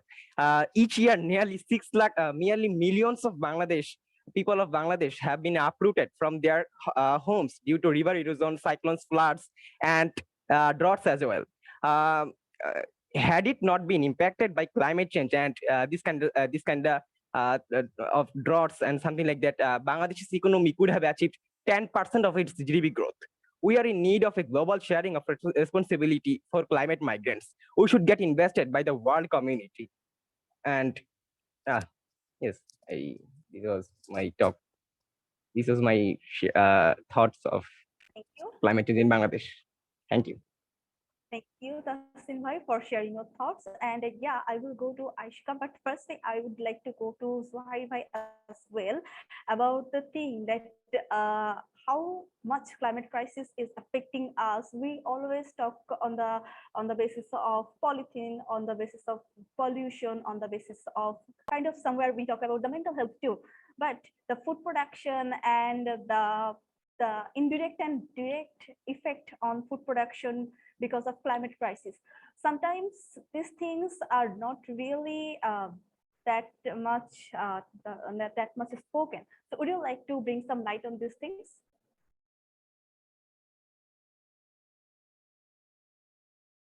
Did you ask me?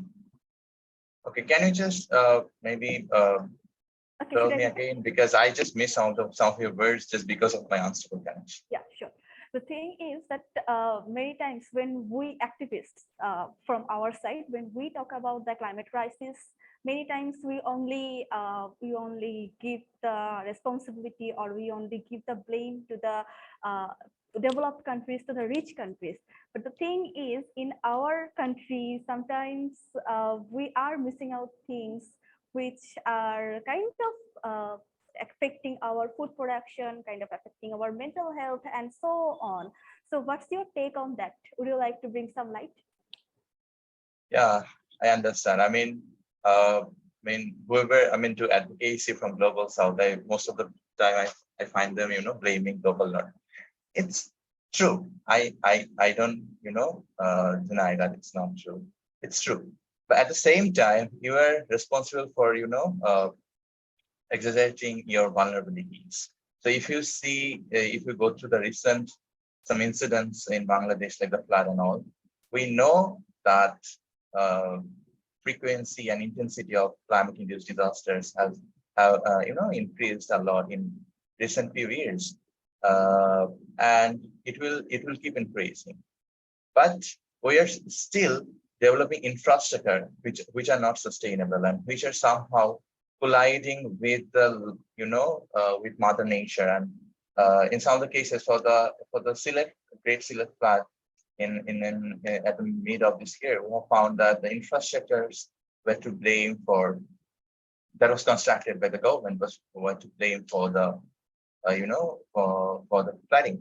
But for some of the cases, like we have seen, also we have seen in the southern part of Bangladesh that we have invested a lot of money for constructing embankments for saving our communities from saline intrusion and the storm surges, but still we didn't find any result. I mean, the result that we have got is zero because we have seen corruption in those kind of projects, which has eaten up all the benefits. And a lot of money has been invested, but we didn't get any embankment. At the same time, in different parts of, but for like in different parts of our country, like we can talk about Dhaka city. Every single year we experience, waterlogging. Whom to blame for this waterlogging?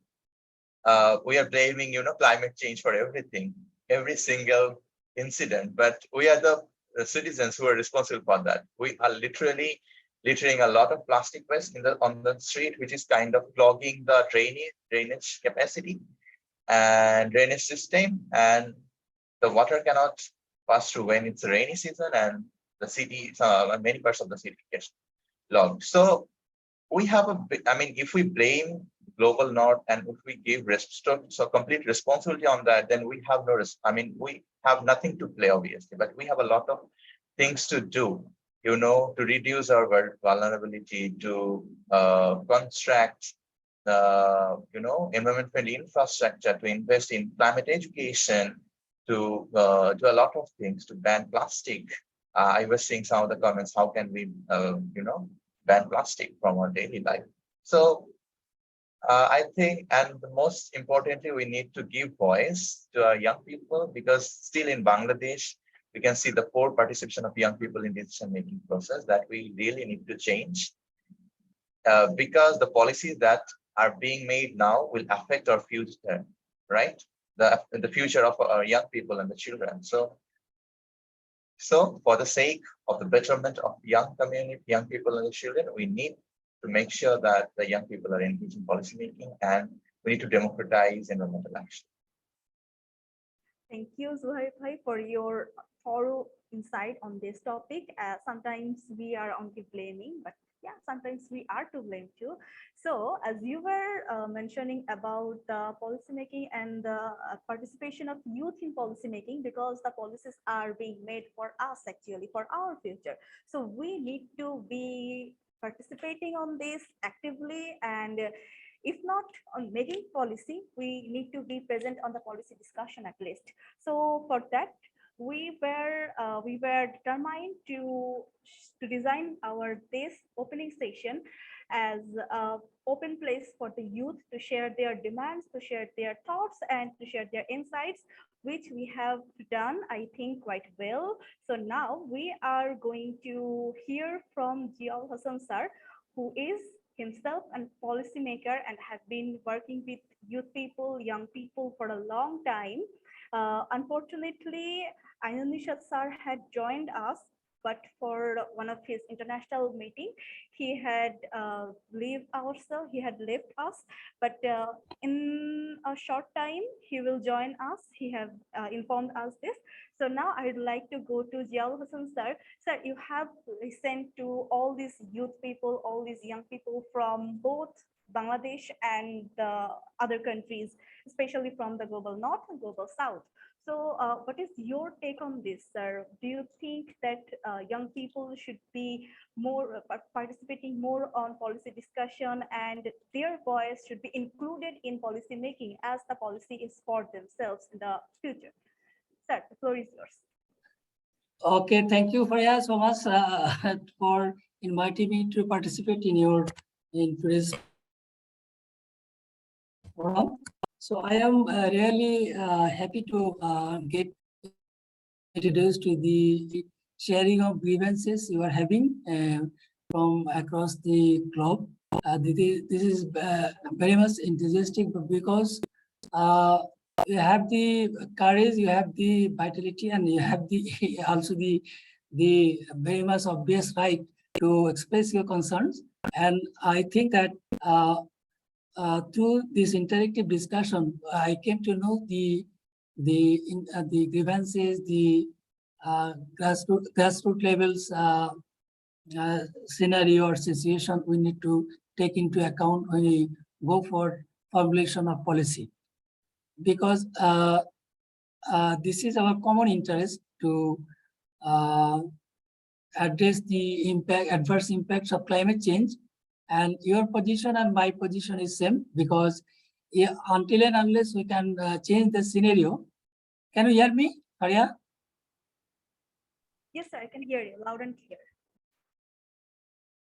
Okay, so this is a common concern for equally for you and me. The me means the other policymakers also.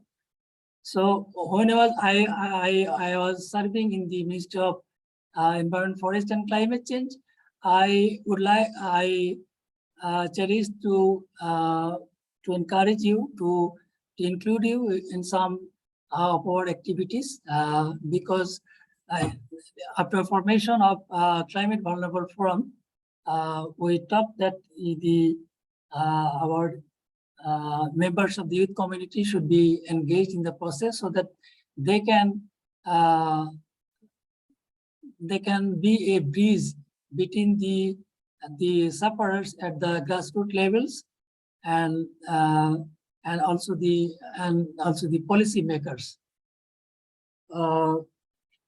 So through today's interactive discussion, I came to know your grievances, your expectations from the upcoming COP27, and some of you also have some made some suggestions to resolve the issues. So even if I am not in the Ministry of Environment, Forest and Climate Change, but in our Ministry of Science and Technology, as you know that we are in the we are implementing a nuclear energy based power plant, nuclear power plant. Will add up in electricity at the amount of 24,000, and this is an option of clean energy, because there is less or no carbon emission from this sort of plant. So I would like to encourage you that you get connected with the policymakers, the environmentalists, this senior environmentalists, and that you must not stop raising your voices, so that the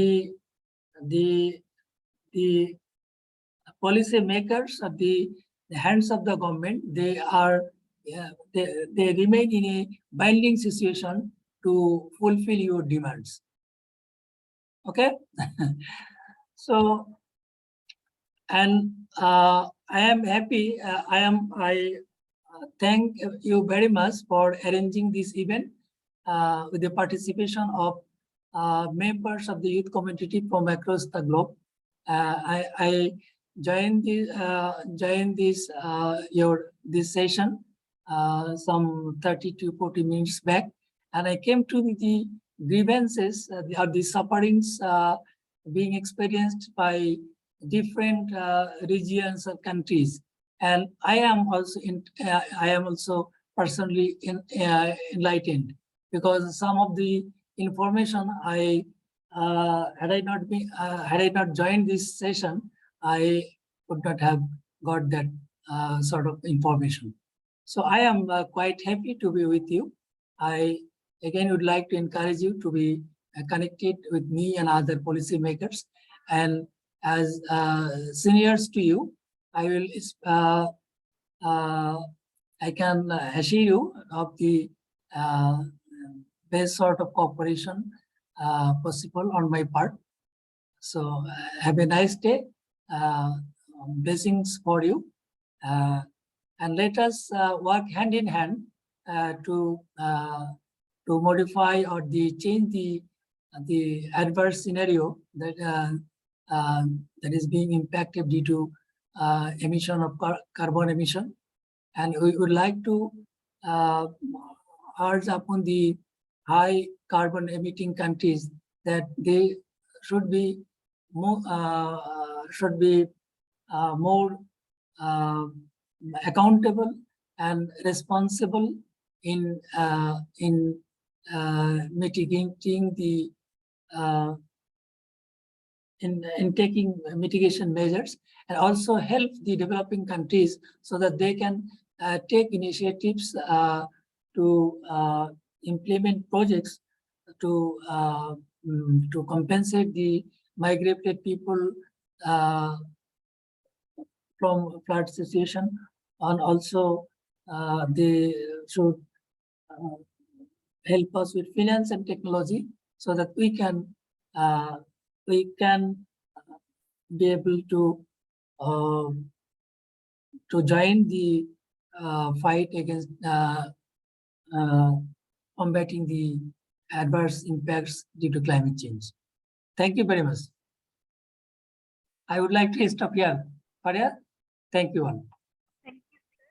Thank you so much for joining with us and share your insights with us today. Sir, would you like to take some questions from our audience as they are from diversified areas? Okay, maybe.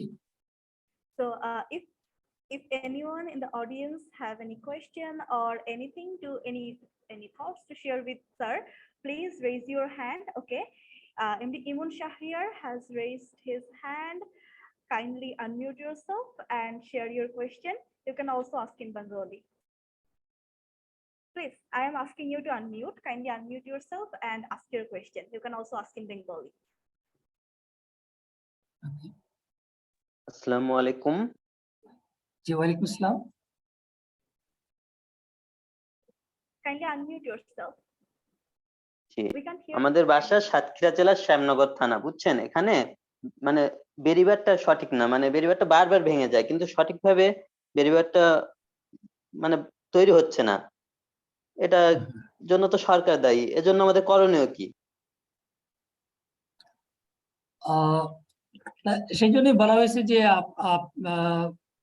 আমাদের যে development project গুলো নেওয়া হচ্ছে সেগুলোতে যদি youth মেম্বারদের যদি participation থাকতো, তাদেরকে ইনক্লুড করা যেত, তাহলে এরিয়া স্পেসিফিক যে বাঁধের যে ক্রস সেকশনাল ডাইমেনশন আছে, যে এটার উইডটা কতটুকু হতে হবে, হাইটটা কতটুকু হতে, এটা অনেকে, এবং সেটার যে আপনার কম্প্যাক্টনেসটা কতটুকু হতে হবে, সেগুলো যদি এখানে প্রোভাইড করা যেত, তাহলে আমার মনে হয় যে এগুলোকে রিমুভ করা যেত।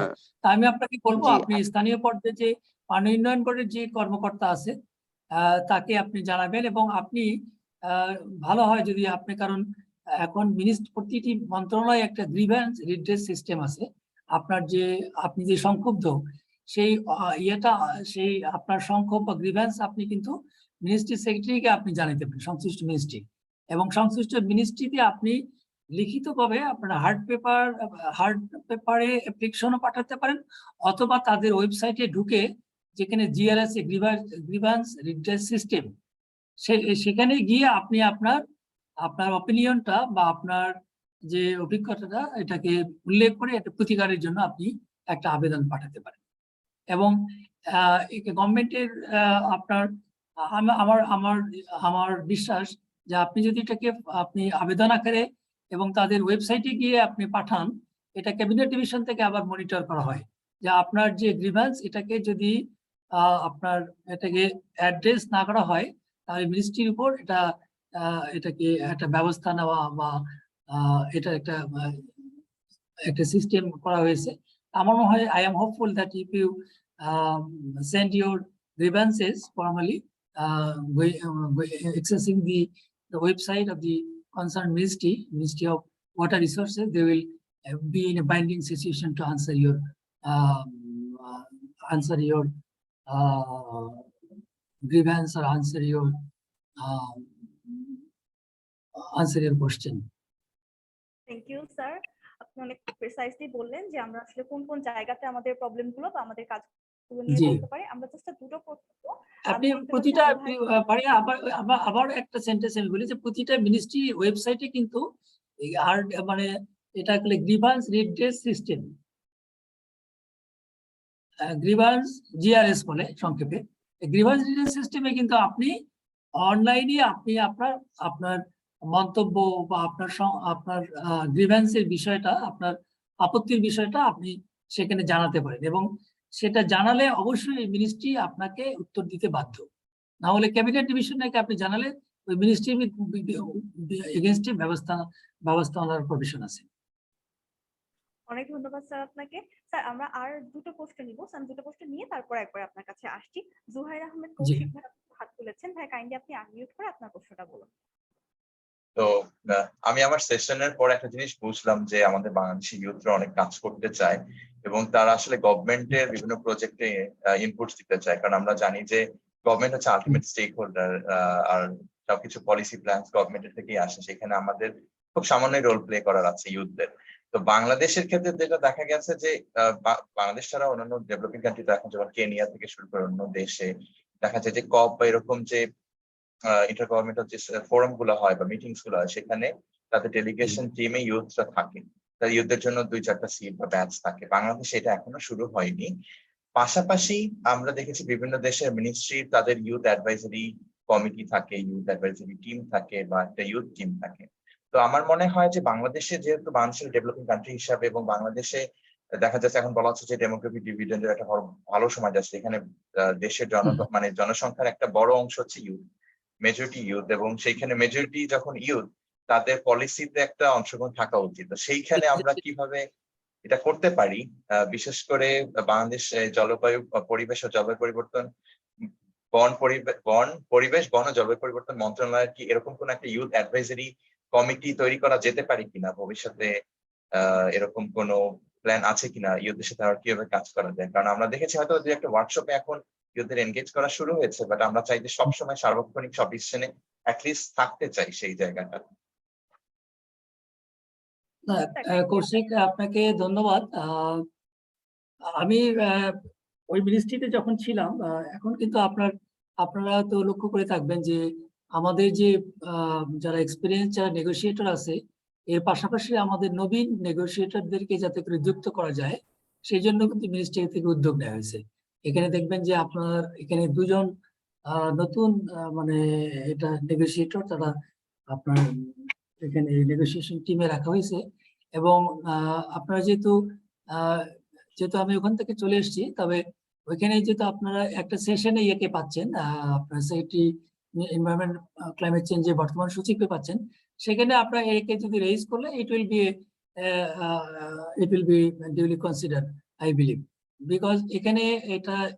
এবং ফারিয়া যখন ইয়েতে ছিল, আমি যখন ক্লাইমেট চেঞ্জ ইয়েতে ছিলাম, তখন আমাদের যে ক্লাইমেট ভালনারেবল ফোরাম যেটা হয়েছিল, সেখানে আমরা কিন্তু ইন প্রিন্সিপাল সিদ্ধান্ত নিয়েছিলাম যে ইউথদেরকে আমরা এটার সঙ্গে আমরা আমাদের যে অ্যাডাপ্টেশনের যে আমাদের অ্যাক্টিভিটিস আছে এগুলোকে স্ট্রেংথেন করার জন্য ইউথদেরকে আমরা যুক্ত করব। আমি এবং ফারিয়াকে আমি বলেছিলাম যে আপনার যে ব্রাইটার সোসাইটি অফ বাংলাদেশ, তাদেরকে একটা প্ল্যান্টেশনের জন্য আমি একটা চাঙ্ক অফ ফান্ড আমি দিতেও চেয়েছিলাম, যে because as they have connectivity across the country, 64 ডিস্ট্রিক্টে আছে এবং তাদের প্রায় 5,000 ভলান্টিয়ার্স আছে, but because of my living that ministry and coming to this ministry, এটা সম্ভব হয়নি। তো আমার মনে হয় যে আপনারা যদি এটাকে যেহেতু আপনার ইউথরাই কিন্তু একটা ট্রান্সফরমেশন, একটা পরিবর্তন নিয়ে আসতে পারে, because of their internal strength and their vitality, এবং তাদের কাজ করার যে সামর্থ্য এবং শক্তি, সবকিছু মিলিয়ে এখন আমার বিশ্বাস যে এটাকে আপনার এবং আমার সুযোগ থাকলে আমি এখানে মনিরুজ্জামান আছে রিসেন্ট সেক্রেটারি, সে ক্লাইমেট চেঞ্জিং দেখে, I could also help you. I could also act as a trigger to support you, to advance you. Thank you very much sir, আপনি এত সুন্দরভাবে বললেন। আমরা আসলেই চেষ্টা করব সামনে আবারও আপনার সঙ্গে যুক্ত হওয়ার জন্য এবং এই ব্যাপারগুলো নিয়ে কাজ করার জন্য। আমি মনিরুজ্জামান এই সেশনে বোধহয় সম্ভবত থাকার কথা ছিল, না থাকলে আমি মনিরুজ্জামান আমি যখন ছিলাম তখনও, এবং he is a nice officer. আমরা এটা খুবই রেশনাল একটা এটা it could be taken up. Thank you sir. Sir হচ্ছে আজকে আমাদের সঙ্গে যুক্ত হতে চেয়েছিলেন, কিন্তু স্যার একটা ফ্যামিলি ফাংশন পড়ে যাওয়াতে একদম লাস্ট মোমেন্টে এসে হ্যাঁ, স্যার আচ্ছা আচ্ছা, জি। অনেক ধন্যবাদ I স্যার আমাদের I was also in a different event. I was worried that whether I could attend this session or not. তারপর তো অনেক ঠিক আছে, ধন্যবাদ ফারিয়া, তাহলে হ্যাঁ, স্যার, কাইন্ডলি বলুন। তাহলে কি আমি লিভ করবো এখন, নাকি আরো কোশ্চেন আছে নাকি? স্যার এখন হচ্ছে কি নিশাদ স্যারের কাছে আমরা একটু যাবো, এরপর যদি আর কারো কোনো কোয়েশ্চেন থাকে সেটা আমরা নিব। আচ্ছা, আপনি স্যার তাহলে ফারিয়া, তাহলে আমি একটু, তাহলে আমি এখান থেকে লিভ করি তাহলে। জি, অনেক ধন্যবাদ স্যার এখন যুক্ত হবেন না? আচ্ছা, থ্যাংক ইউ স্যার। জি, thank you. So now we would like to go to Dr. Ainul Nishad sir. He has been working in this field for more than a few decades and has a lot of experience in climate change and its solutions. So we would like to go to Ainul Nishad sir, and we would like to do a reality check actually, that how this world can be fully operated with green energy, or is it actually possible to be fully operated with green energy? Dr. Ainul Nishad sir, the floor is yours. Thank you. আমি মাঝখানে আরেকটা international লেভেলে join করেছিলাম, and that was equally important, which is about the Ganges Water Treaty and the Tista Treaty and sharing of, not sharing, I do not like the word sharing, managing water between India and Bangladesh. And 5 of us were there. From Indian side, they were the top people in the intellectual level or the academic level. তো আমার আগে জিয়াউল হাসান সাহেব বাংলায় কথা বলছেন, আমি কি বাংলায় কথা বলবো? স্যার আপনার যেটাতে কমফোর্টেবল, বাংলা বা ইংরেজি? আমি বাংলা ইংরেজি, ইংরেজি বাংলা মিশায় সবকিছুই বলতে পারি। But senior secretary Ziaul Hasan বলার পরে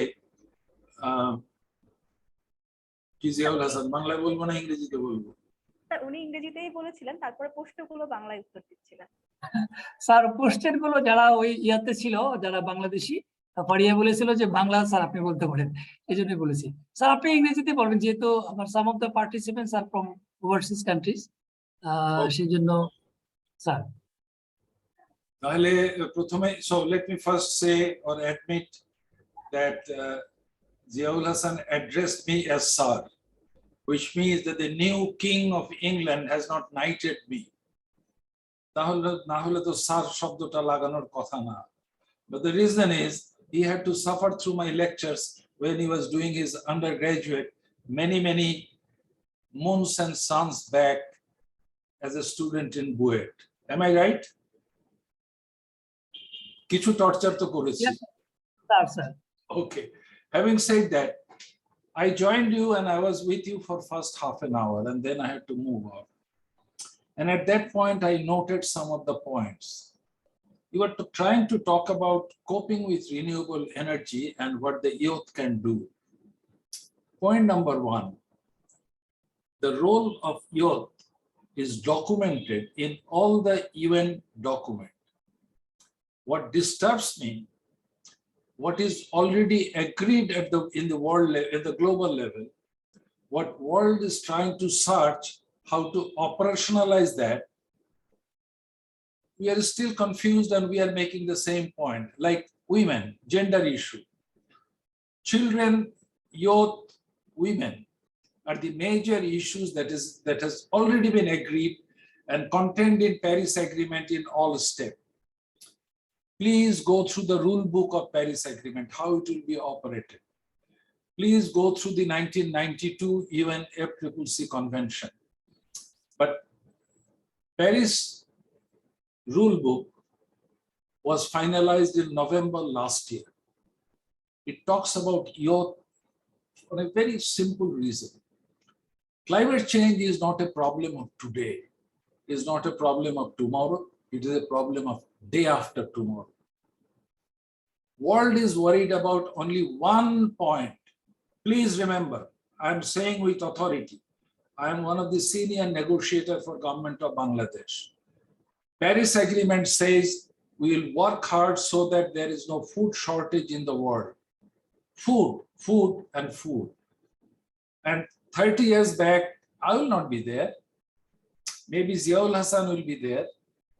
But the faces I see on the screen, Talha bin Munir or Fariha Omi and Iman Shahriar, you will be there. So it is your problem. So you need to understand the problem in right direction and right magnitude. Temperature has gone up by only 1 degree. It's going to go up by 1.5 by 2030, by 2 degrees by 2050. After the Russia and Ukraine war, the way the world is behaving, I'm afraid it could be 4 degrees before the world can push it back to 2 degrees. Bangladesh government's position is that we want 1.5. And in November and in September, you will hear a lot of speeches by our Honorable Prime Minister, and she'll be repeating, we want 1.5. But can we achieve it? Answer is no. Bangladesh produces only 0.3 ton per person. We do not produce even 0.5% of the total greenhouse gases in the world. If Bangladesh is totally is vanished, it is not there.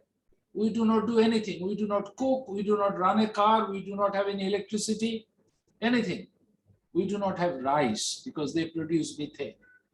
One of the fight I had in producing the NDC document, that the rice producers said that we do not produce any methane, which is stupid. Anyway, having said that, Bangladesh has prepared our own NDC document, nationally determined commitment. It has been signed by the Prime Minister. It is a national commitment in 2021, December. We'll review it in 23. We'll revise it in 25. The areas where we can cut down greenhouse gases, we have done that. Now you can do that. One, cut down the production or absorb it. Go for planting trees. Which type of tree? Look, during the COVID, the Prime Minister, I think our Ziaul Hassan was secretary, possibly at that time. Prime Minister planted permanent tree, Tetul Gach. Why? I do give lecture at the Civil Service Training Academy before joint secretaries and additional secretaries and deputy secretaries. I was lucky to find Ziaul Hassan in my class 4 times. I am sure he remembers that. Why went for permanent tree? Because that is the tree that absorbs most amount of carbon dioxide. Slow growing, heavy wood trees are the needed one. So we can go for afforestation, right species, we can stop cutting down the trees. Forest Department is trying to build a road through a forest in Chittagong somewhere. I saw it day before yesterday, and I looked at the figure for 5-6 minutes. How stupid we are. The Prime Minister signed an agreement last year in November that Bangladesh is not going to cut any forest from the reserve forest. You can cut down the tree you have planted, but not the forest declared by the Forest Department. Why they are doing it? The Constitution of Bangladesh says the government to protect forest, wetland, biodiversity, nature, etc.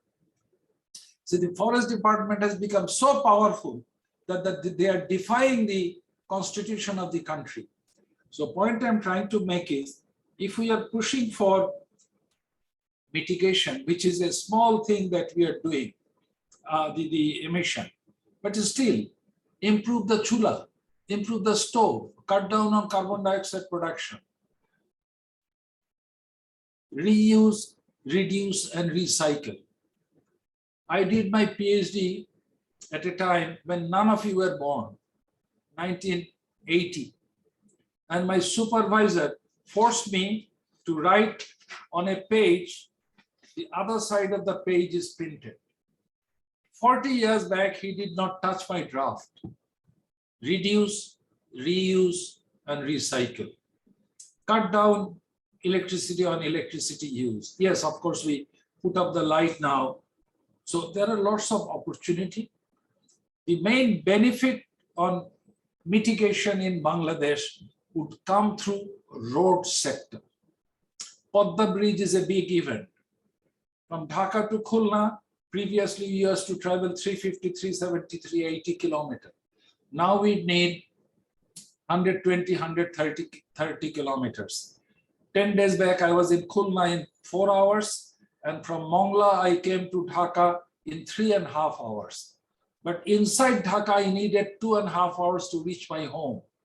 So we need to cut down on unnecessary petrol burning. We need to improve our road system. We need to cut down, make short routes everywhere. Of course, you can create public opinion on that. The other document is going to be completed, surprise, surprise, tomorrow. I'm the team leader. I'm going to submit the NAP document, National Adaptation Plan document, to the government tomorrow. And I submitted the NDC document in December last year. But then there are other areas in which you should take interest. World is working on 7 areas. I will take 3-4 minutes. One is adaptation, one is mitigation. But the third area is capacity building. World is sitting with money for building capacity. Can you not do monitoring? Do you know when a particular flower is blooming? Their timing is changing. So capacity building, especially among the young, is a big global agenda. Number 4, technology transfer. Huge fund is available. Unfortunately, our process is wrong. DG, DOE is the barrier. ITCOL is a barrier. So, and the next is finance. World has committed already $70 billion every year, billion, not million. Scotland has committed $1 million, and some people are jumping up and down. I was a student in Scotland. I was first very happy. And then I said, what is the amount? $1 million. We are talking about $100 billion. Do you have the capacity to use that money? Government of Bangladesh has the capacity to use that money? Sorry, we don't have the capacity. I run training program on how to write proposals for this money. So mitigation, adaptation, finance, technology transfer, and capacity building, and then is the global target. Bangladesh should be pushing for global target on adaptation this year in November. And the last point is transparency mechanism. Are the projects done in a transparent mechanism in Bangladesh? No. You can raise question.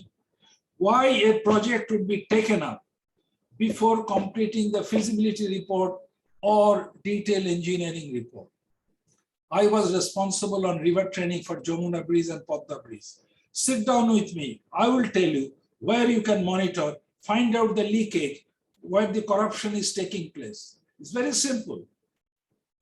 This is where you should work. My point is, if you see, the civil society organization which makes noise in Bangladesh, they do not have their resources. So they are dependent on the resources of Western world to make their program. Of course, we need money, but let us not play to the tune of the Western donors, because mitigation is their responsibility. I urge upon you to pay attention to the 7 areas I have just summarized. These are the 7 areas on which in November there would be debate in Egypt. My last point is, be connected to the global network. You can make all kind of resolution. Nobody is going to listen to you. You can go to Egypt. You will be in the green area, having fun. But that is not the area where negotiation take place. But the youth is called Yango. Youth group has a network. Be connected with them, because they get opportunity to take part or make a statement in the negotiation. So understand, and I think one gentleman from Nepal was the chair at one time. So please do not make slogan type statements. Understand the reality and knock the door, which is the right door. Otherwise, you will have a lot of fun in the green area, but the blue area would not listen to you. Thank you very much. Thank you very much, Dr. Anurishad sir, and we will try to squeeze out the 7 points that you have mentioned for the youths, and we will try to share your message and the points in which the youth can work for and with our youth groups and the other youth groups, so that they can use their effort and their energy and their time precisely and effectively. Thank you very much, sir, for joining with us today. So we are actually at the end of our session now. Hopefully tomorrow we will have another session at 4 p.m. to 6 p.m. and the closing session will be held at 7 p.m. to 9 p.m. We would like to request everyone who have been participating actively here today to present in the next 2 sessions tomorrow.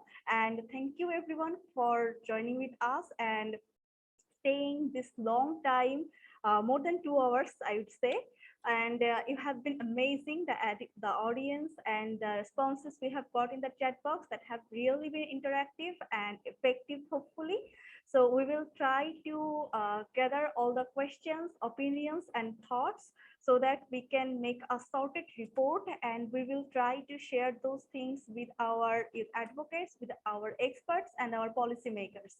So thank you everyone for joining with us today. This is your host, Fariha Ami, signing out from today's session.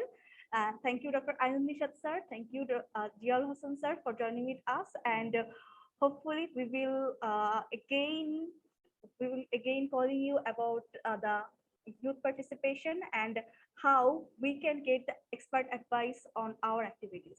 Thank you, everyone.